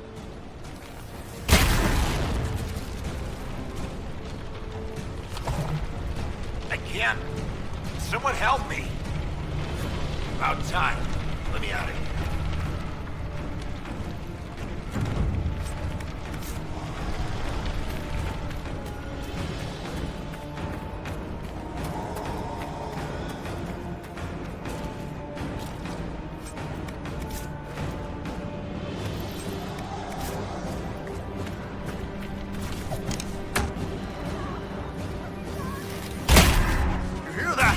Survivors!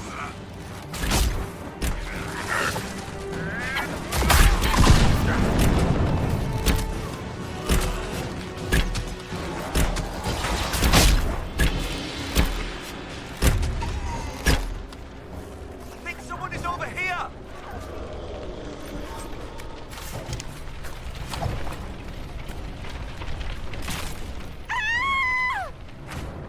Another dead one.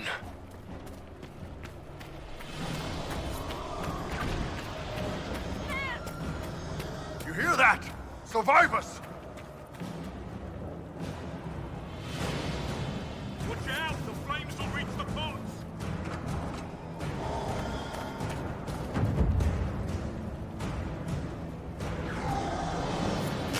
Our Lady is with you, Herald. Thank you.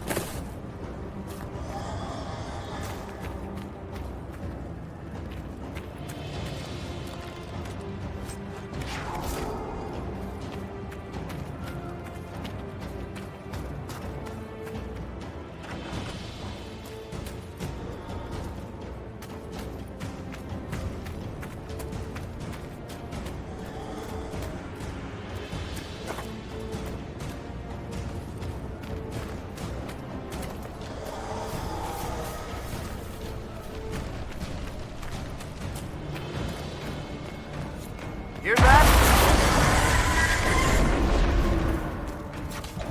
Back, you bastards!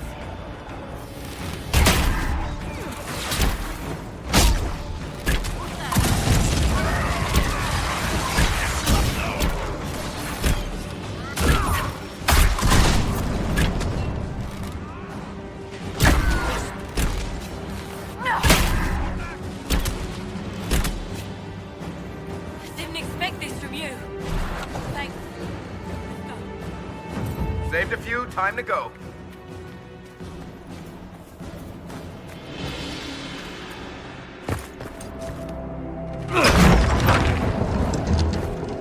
Move!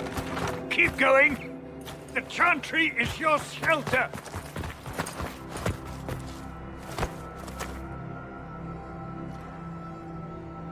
He tried to stop a Templar. The blade went deep. He's going to die. What a charming boy. Harold, our position is not good. That dragon stole back any time you might have earned us.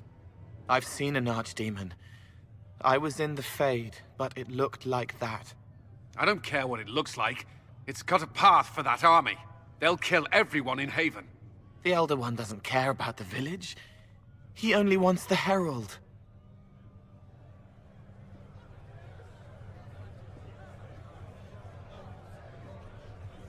If it will save these people, he can have me.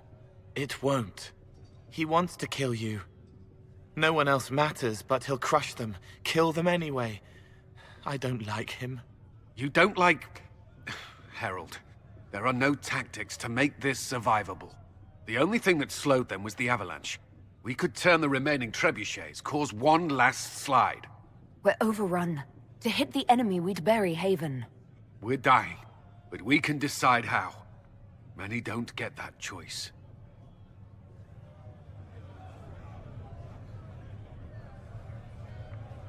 Yes, that. Chancellor Roderick can help. He wants to say it before he dies. There is a path. You wouldn't know it unless you'd made the summer pilgrimage, as I have. The people can escape. She must have shown me. Andraste must have shown me so I could tell you. What are you on about, Roderick? It was whim that I walked the path. I did not mean to start. It was overgrown. Now, with so many in the Conclave dead, to be the only one who remembers... I don't know, Herald. If this simple memory can save us, this could be more than mere accident. You could be more.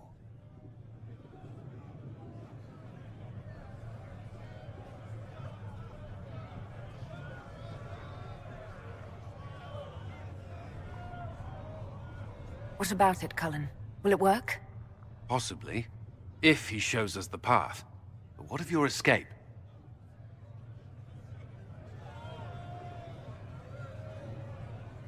Perhaps you will surprise it. Find a way. Inquisition, follow Chancellor Roderick through the Chantry. Move! Herald, if you are meant for this, if the Inquisition is meant for this, I pray for you.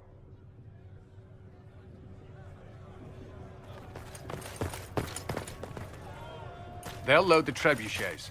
Keep the Elder One's attention until we're above the tree line. If we are to have a chance, if you are to have a chance, let that thing hear you. If there's one thing I know, it's how to get an asshole's attention.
Move! Now!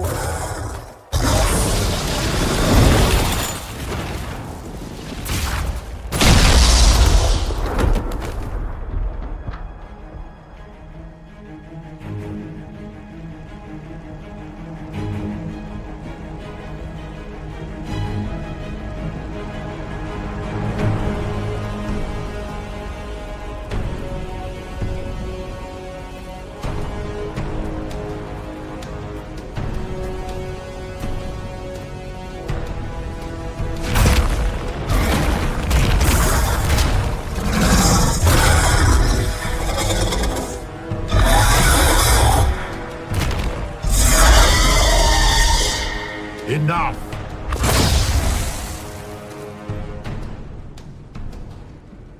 Pretender, you toy with forces beyond your ken no more.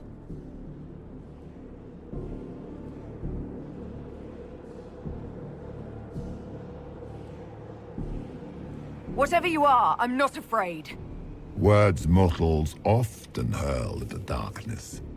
Once they were mine, they are always lies. Know me. Know what you have pretended to be. Exalt the Elder One. The will that is Corypheus. You will kneel.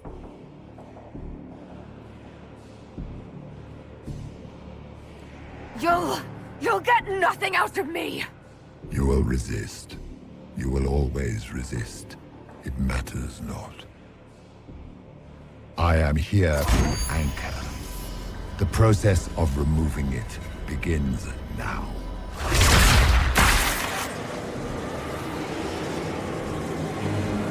It is your fault, Herald. You interrupted a ritual years in the planning, and instead of dying, you stole its purpose. I do not know how you survived, but what marks you as touched, what you flail at rifts, I crafted to assault the very heavens.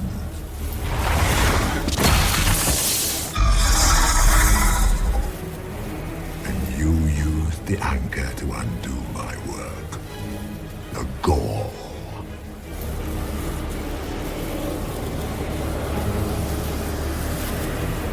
Why did the Divine die? For this chaos!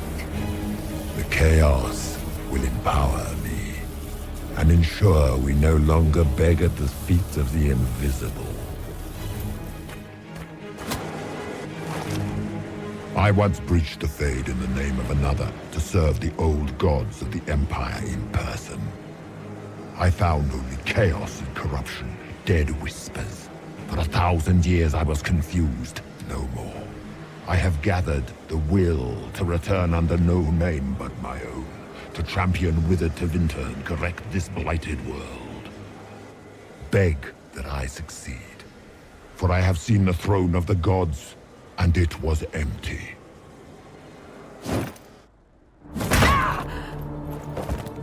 The anchor is permanent. You have spoilt it with your stumbling.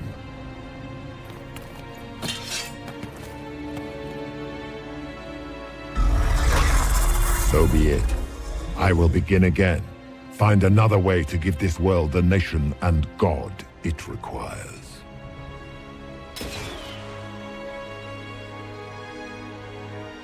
And you, I will not suffer even an unknowing rival. You must die.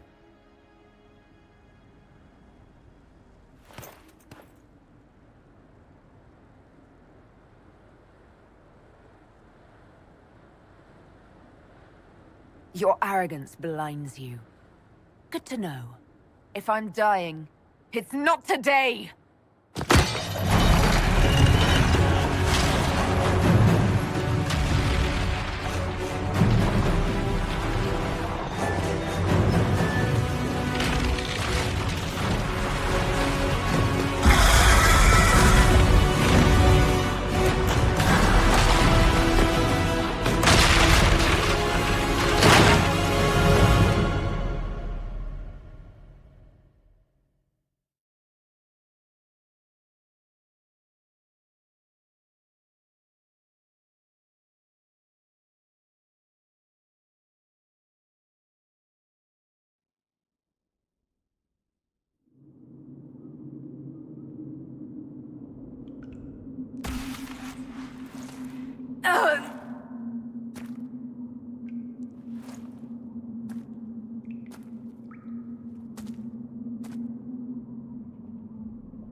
There. Who's there?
It's cold.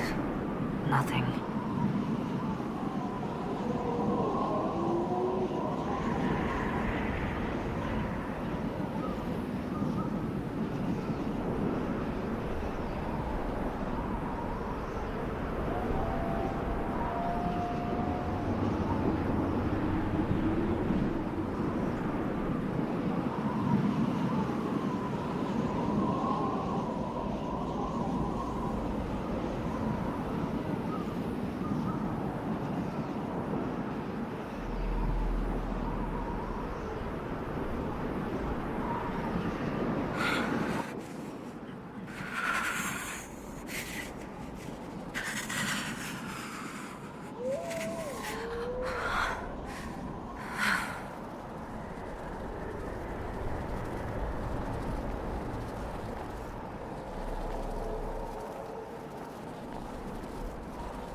Embers.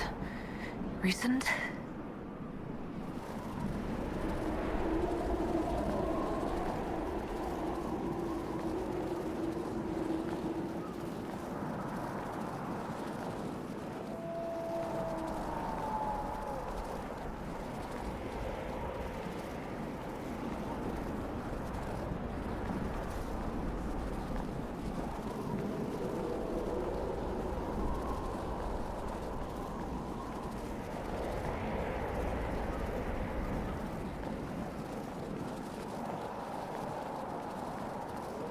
There! It's her!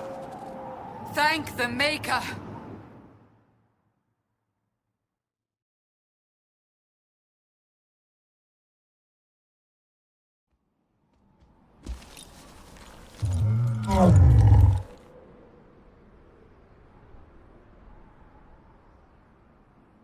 What would you have me tell them? This isn't what we asked them to do. We cannot simply ignore this. We must find a way. And who put you in charge? We need a consensus or we have nothing. Please, we must use reason. Without the infrastructure of the Inquisition, we're hobbled. I can't come from nowhere. She didn't say it could. Enough! This is getting us nowhere. Well, we're agreed on that much. Shh. You need rest. They've been at it for hours. They have that luxury thanks to you. The enemy could not follow, and with time to doubt, we turn to blame. Infighting may threaten as much as this Corypheus.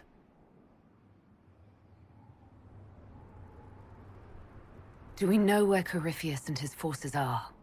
We are not sure where we are, which may be why, despite the numbers he still commands, there is no sign of him. That, or you are believed dead. Or without Haven, we are thought helpless. Or he girds for another attack. I cannot claim to know the mind of that creature, only his effect on us.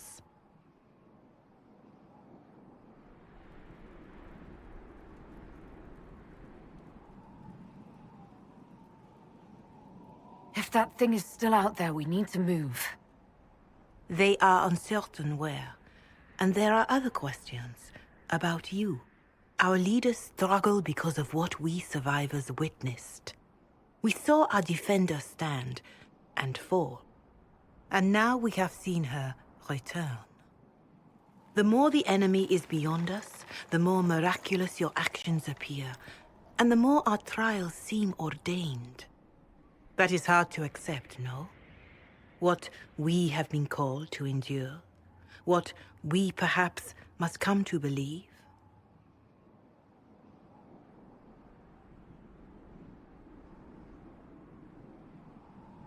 I escaped the avalanche. Barely, perhaps, but I didn't die. Of course, and the dead cannot return from across the veil. But the people know what they saw. Or perhaps what they needed to see. The Maker works both in the moment and in how it is remembered. Can we truly know the heavens are not with us? You saw Corypheus. What do you think of his claims of assaulting the heavens? Scripture says magisters, divinter servants of false-old gods, entered the Fade to reach the Golden City, seat of the Maker.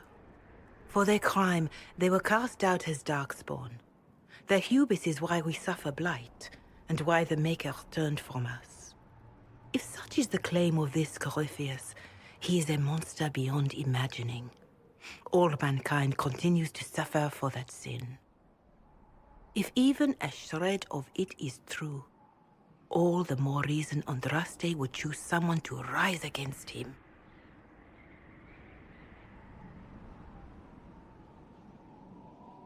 Corypheus said he found only corruption and emptiness. Nothing golden. If he entered that place, it has changed him without and within. The living are not meant to make that journey. Perhaps these are lies he must tell himself, rather than accept that he earned the scorn of the Maker. I know I could not bear such.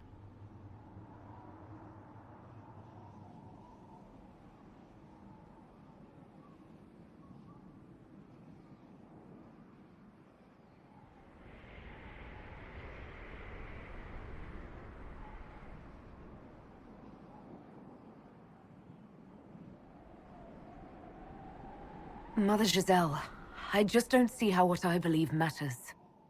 Lies or not, Corypheus is a real physical threat. We can't match that with hope alone.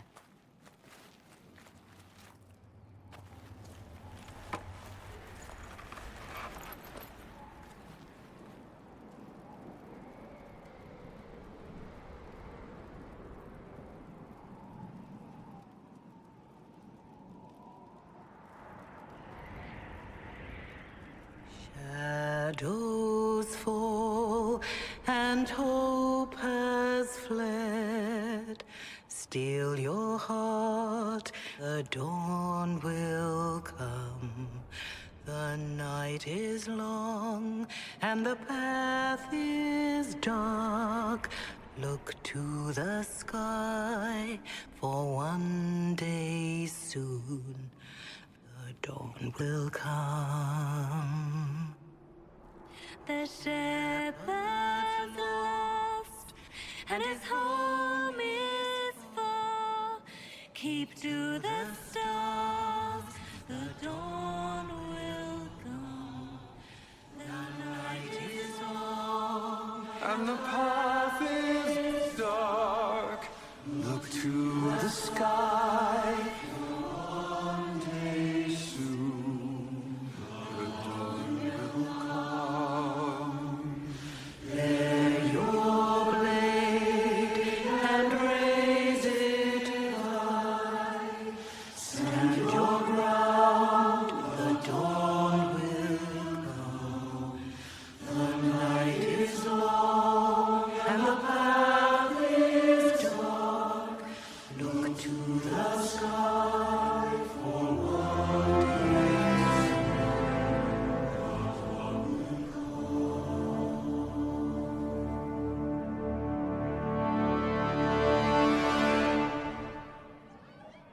An army needs more than an enemy. It needs a cause.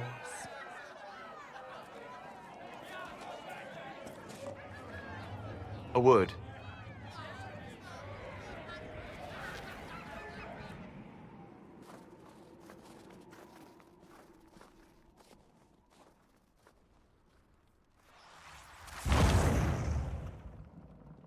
The humans have not raised one of our people so high for ages beyond counting. Her faith is hard-won, Lavellan, worthy of pride, save one detail. The threat Corypheus wields. The orb he carried. It is ours.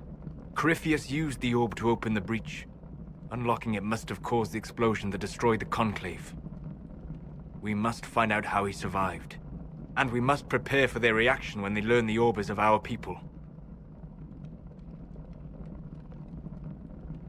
All right. What is it and how do you know about it? Such things were foci, said to channel power from our gods. Some were dedicated to specific members of our pantheon.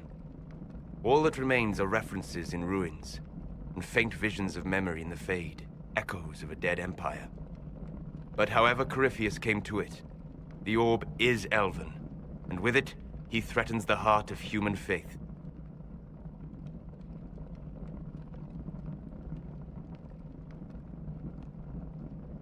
Even if we defeat Corypheus, eventually they'll find a way to blame elves. I suspect you are correct. It is unfortunate, but we must be above suspicion to be seen as valued allies. Faith in you is shaping this moment, but needs room to grow.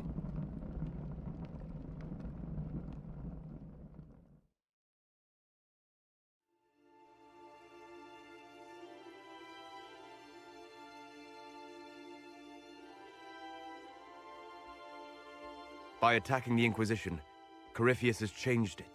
Changed you. Scout to the north. Be their guide.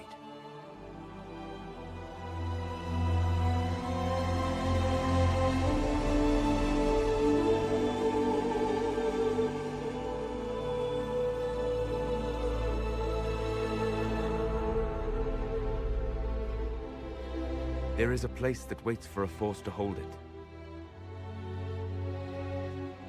There is a place where the Inquisition can build, grow.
They arrive daily from every settlement in the region.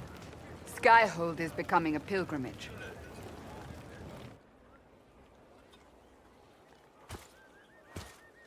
If word has reached these people, it will have reached the Elder One. We have the walls and numbers to put up a fight here, but this threat is far beyond the war we anticipated. But we now know what allowed you to stand against Corypheus, what drew him to you.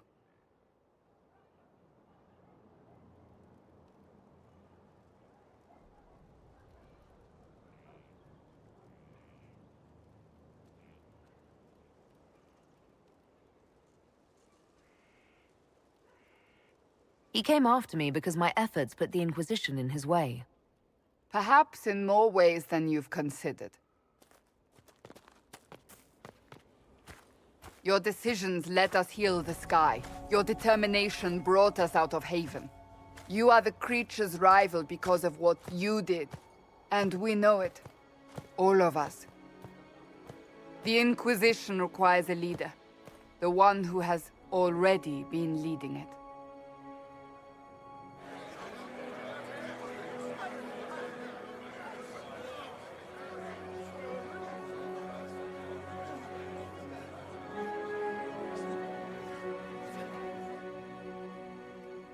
You.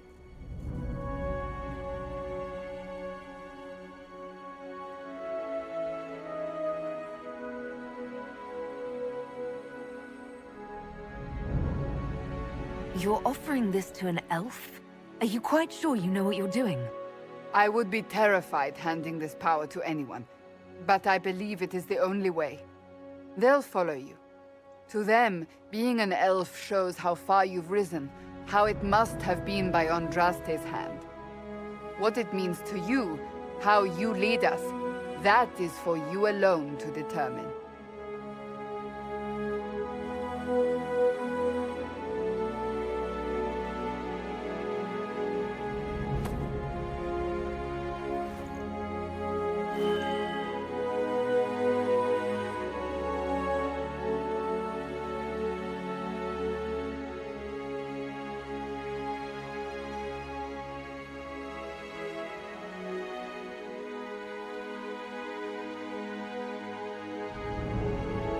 I will lead us against Corypheus, and I will be an ambassador. I'm an elf standing for Thedas. The Inquisition is for all. Wherever you lead us. Have our people been told? They have. And soon, the world. Commander, will they follow? Inquisition, will you follow? Will you fight? Will we triumph? Your leader, your herald, your Inquisitor!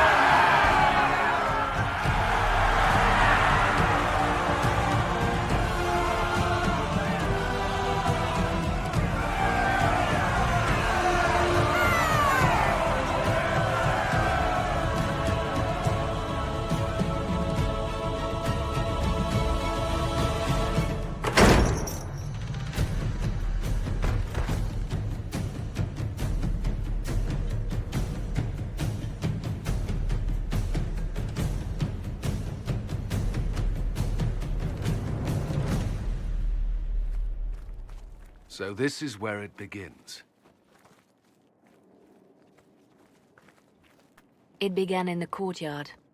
This is where we turned that promise into action. But what do we do? We know nothing about this Corypheus except that he wanted your mark.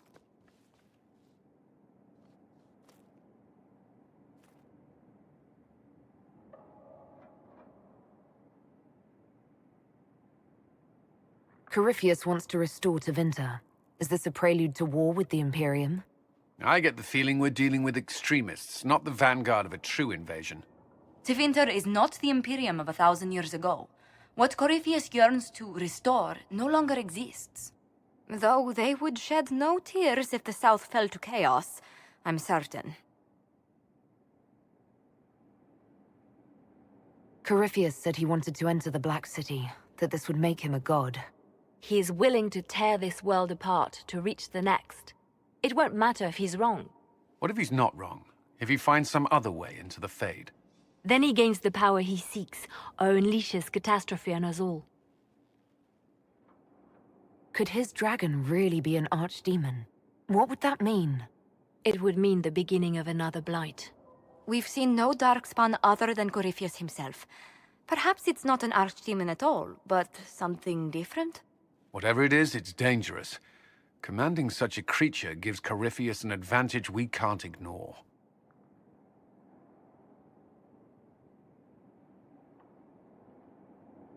Someone out there must know something about Corypheus. Unless they saw him on the field, most will not believe he even exists. We do have one advantage. We know what Corypheus intends to do next. In that strange future you experienced, Empress Selene had been assassinated. Imagine the chaos her death would cause. With his army. An army he'll bolster with a massive force of demons, or so the future tells us. Corypheus could conquer the entire south of Thedas, god or no god. I'd feel better if we knew more about what we were dealing with. I know someone who can help with that. Everyone acting all inspirational jogged my memory, so I sent a message to an old friend. She's crossed paths with Corypheus before and may know more about what he's doing. She can help. I'm always looking for new allies. Introduce me. Parading around might cause a fuss. It's better for you to meet privately, on the battlements. Trust me, it's complicated. Well, then, we stand ready to move on both of these concerns. On your order, Inquisitor. I know one thing. If Varric has brought who I think he has, Cassandra is going to kill him. This is the Inquisition. A dusty old ruin filled with battered soldiers. If you shut your mouth and open your eyes, you'd see that the Inquisition is our one hope. Send men to scout the area. We need to know what's out there. Yes, sir. Commander, soldiers have been assigned temporary quarters. Very good. I'll need an update on the armory as well. Now!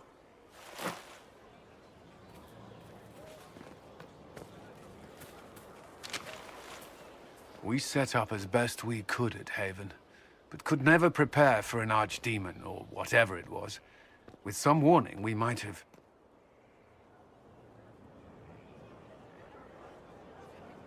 We were all shaken by what happened. If Corypheus strikes again, we may not be able to withdraw. And I wouldn't want to. We must be ready. Work on Skyhold is underway. Guard rotations established. We should have everything on course within the week. We will not run from here, Inquisitor. How many were lost? Most of our people made it to Skyhold. It could have been worse. Morale was low, but has improved greatly since you accepted the role of Inquisitor.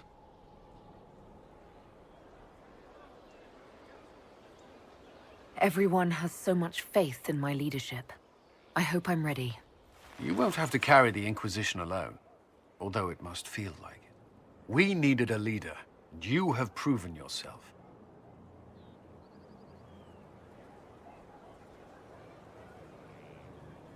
Thank you, Cullen. Our escape from Haven, it was close. I'm relieved that so many made it out. As am I.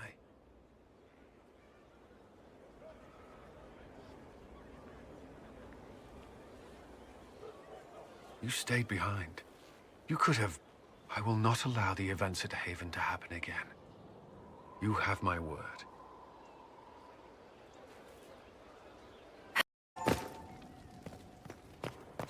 What was this place? So much room for... whatever was here. Inquisitor. What do you know about the Fade? A great deal from my wanderings. There are few hard facts, but I can share what I have learned. I'd like to know more about the breach. Simply put, it is a tear in the veil between this world and the Fade, allowing spirits to enter the world physically. Small tears occur naturally when magic weakens the veil, or when spirits cluster at an area that has seen many deaths. But your anchor, as Corypheus calls it, allows you some control over the breach. That suggests it was deliberate. I'd like to know more about the veil. Circle mages call it a barrier between this world and the Fade. But according to my studies in ancient elven lore, that is a vast oversimplification. Without it, imagine if spirits entered freely. The Fade was not a place one went, but a state of nature like the wind.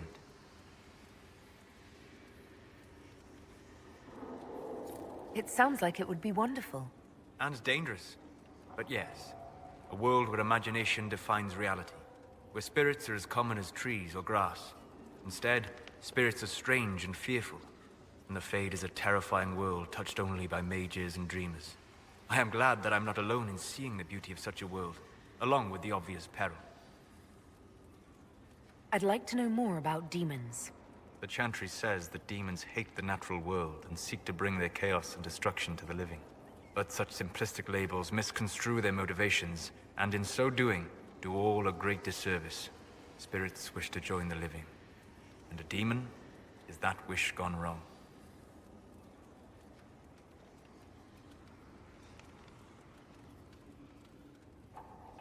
Is there a way to coexist? To live with them? If not in peace, at least without such active confrontation. Not in the world we know today. The Veil creates a barrier that makes true understanding most unlikely. But the question is a good one, and it matters that you thought to ask. We'll talk later. Goodbye. Hello.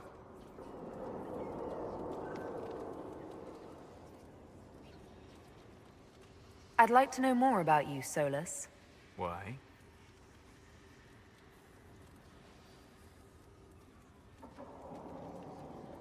You're an apostate, yet you risked your freedom to help the Inquisition.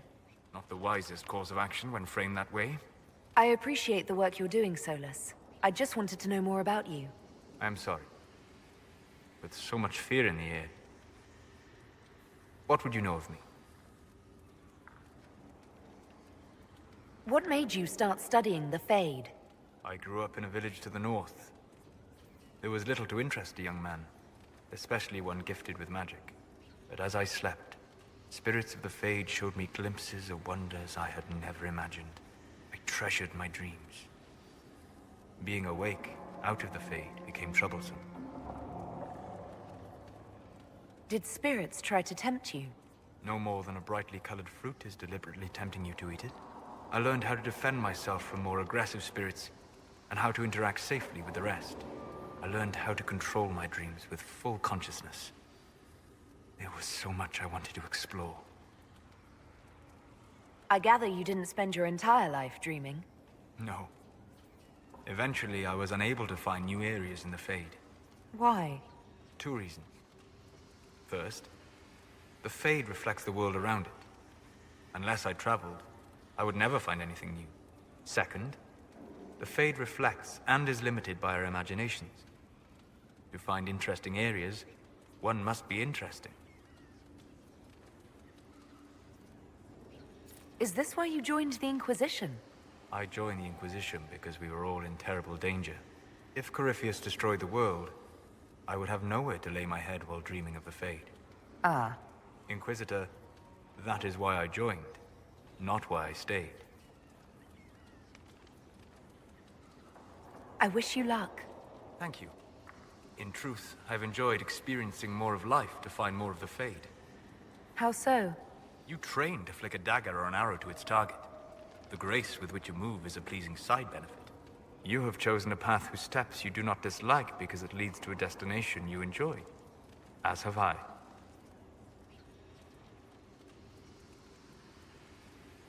You said you'd traveled to many different places. This world, or its memory, is reflected in the Fade. Dream in ancient ruins, and you may see a city lost to history. Some of my fondest memories were found in crumbling cities, long picked dry by treasure seekers, the best of the battlefields. Spirits press so tightly on the veil that you can slip across with but a thought. Any place in particular? I dreamt at Ostagar. I witnessed the brutality of the Darkspawn and the valor of the Ferelden warriors. I saw Alistair and the hero Ferelden light the signal fire, and Logain's infamous betrayal of Kaelin's forces. I've heard the stories. It would be interesting to hear what it was really like. That's just it. In the Fade, I see reflections created by spirits who react to the emotions of the warriors. One moment, I see heroic wardens lighting the fire, and a power-mad villain sneering as he lets King Kaelin fall. The next, I see an army overwhelmed and a veteran commander refusing to let more soldiers die in a lost cause. And you can't tell which is real? It is the Fade. They are all real. Have you always traveled and studied alone? Not at all. I have built many lasting friendships. Spirits of wisdom, possessed of ancient knowledge, happy to share what they had seen. Spirits of purpose helped me search. Even wisps, curious and playful, would point out treasures I might have missed. I don't know of any spirits by those names. They rarely seek this world. When they do, their natures do not often survive exposure to the people they encounter. Wisdom and purpose are too easily twisted to pride and desire.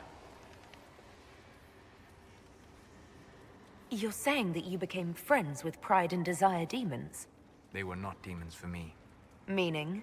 The Fade reflects the minds of the living. If you expect a spirit of wisdom to be a pride demon, it will adapt. And if your mind is free of corrupting influences, if you understand the nature of the spirit, they can be fast friends. I'm impressed that you could become friends with spirits. Anyone who can dream has the potential.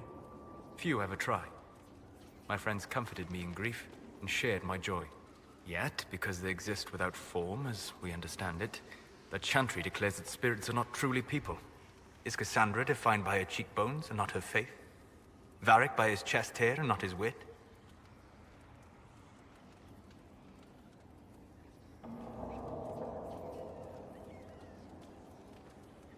I hadn't thought about it that way, but I see your point. Thank you. Few are willing to entertain such a notion. We'll talk later. Goodbye. What can I do for you? I'm interested in what you told me of yourself in your studies. If you have time, I'd like to hear more. You continue to surprise me. All right, let us talk. Preferably somewhere more interesting than this.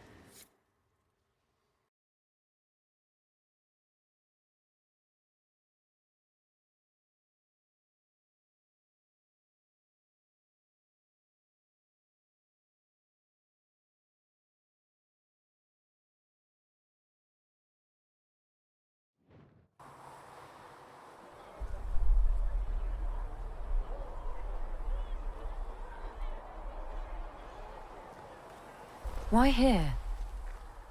Haven is familiar. It will always be important to you. We talked about that already.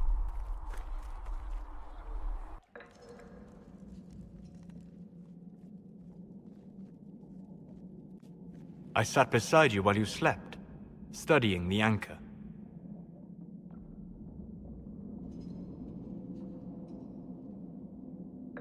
I'm glad someone was watching over me. You were a mystery. You still are. I ran every test I could imagine. Searched the Fade, yet found nothing. Cassandra suspected duplicity. She threatened to have me executed as an apostate if I didn't produce results. Cassandra's like that with everyone. Yes. You were never going to wake up? How could you? A mortal sent physically through the Fade. I was frustrated, frightened. The spirits I might have consulted had been driven away by the breach. Although I wished to help, I had no faith in Cassandra, or she in me. I was ready to flee. But you stayed. I did. I told myself, one more attempt to seal the rifts. I tried and failed. No ordinary magic would affect them. I watched the rifts expand and grow, resigned myself to flee, and then...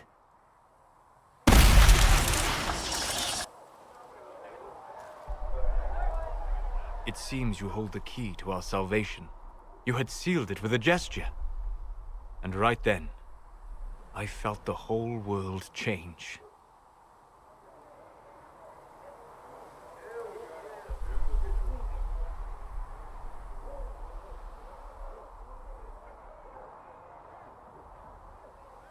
For all our sakes, I'm pleased that you stuck around. As am I. You have fractured rules of man and nature, and you will shatter more before you are done.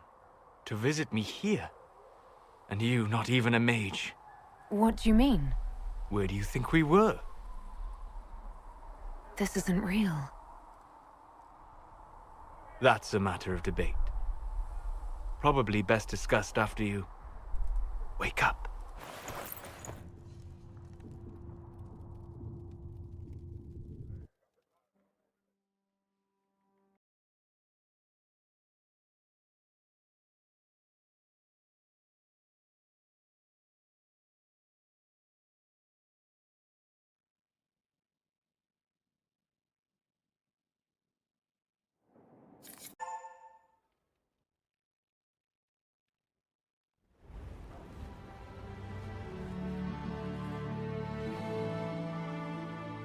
Inquisitor, meet Hawk, the champion of Kirkwall.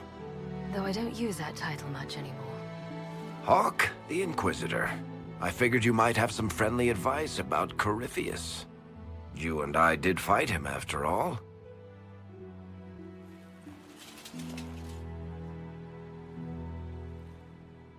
Impressive view. Reminds me of my home in Kirkwall. I had a balcony that overlooked the whole city. I loved it at first. But after a while, all I could see were the people out there depending on me.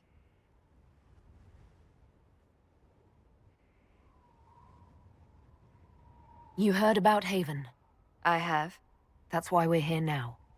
And why I have battlements instead of balconies. May they serve you well. Varric said that you fought Corypheus before. Fought and killed. The Grey Wardens were holding him, and he somehow used his connection to the Darkspawn to influence them. Corypheus got into their heads, messed with their minds, turned them against each other. If the Wardens have disappeared, they could have fallen under his control again.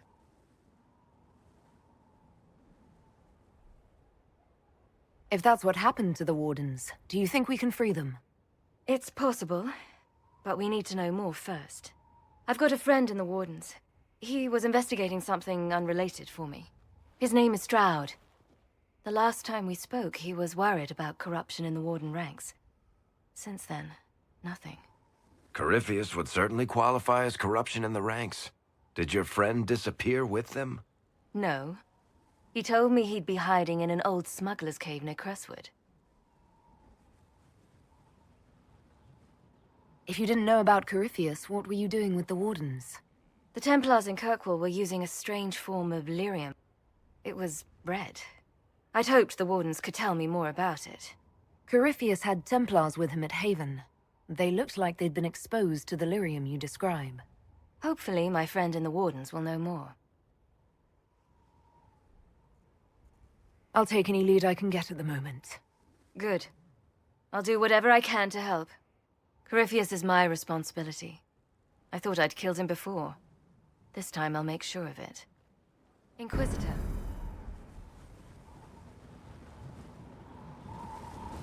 I heard you had family and friends in Kirkwall. Where are they now? When the Wardens began acting strangely, I had my friend Lavellan take my sister out of the Free Marches. Isabella and I never believed in being tied down. When I had to go into hiding, she understood. We'll see each other again. Until then, she'll be having fun. But hopefully not too much fun.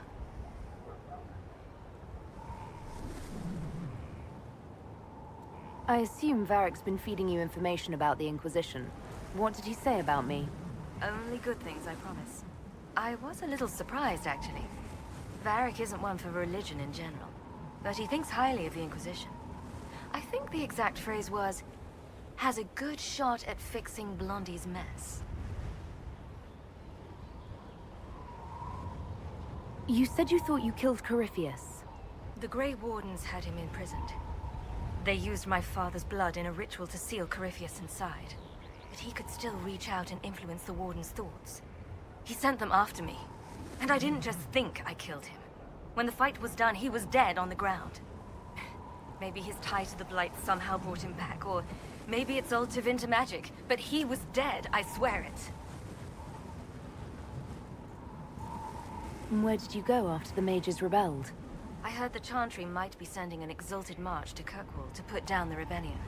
I hoped that leaving would save lives and force the Divine to divide her forces to come after me. As it turned out, I needn't have bothered. All the circles started rising up, and the exalted march never came. I'd like to know more about Anders. What was he like? I don't know if there ever was just an Anders. He was crazy.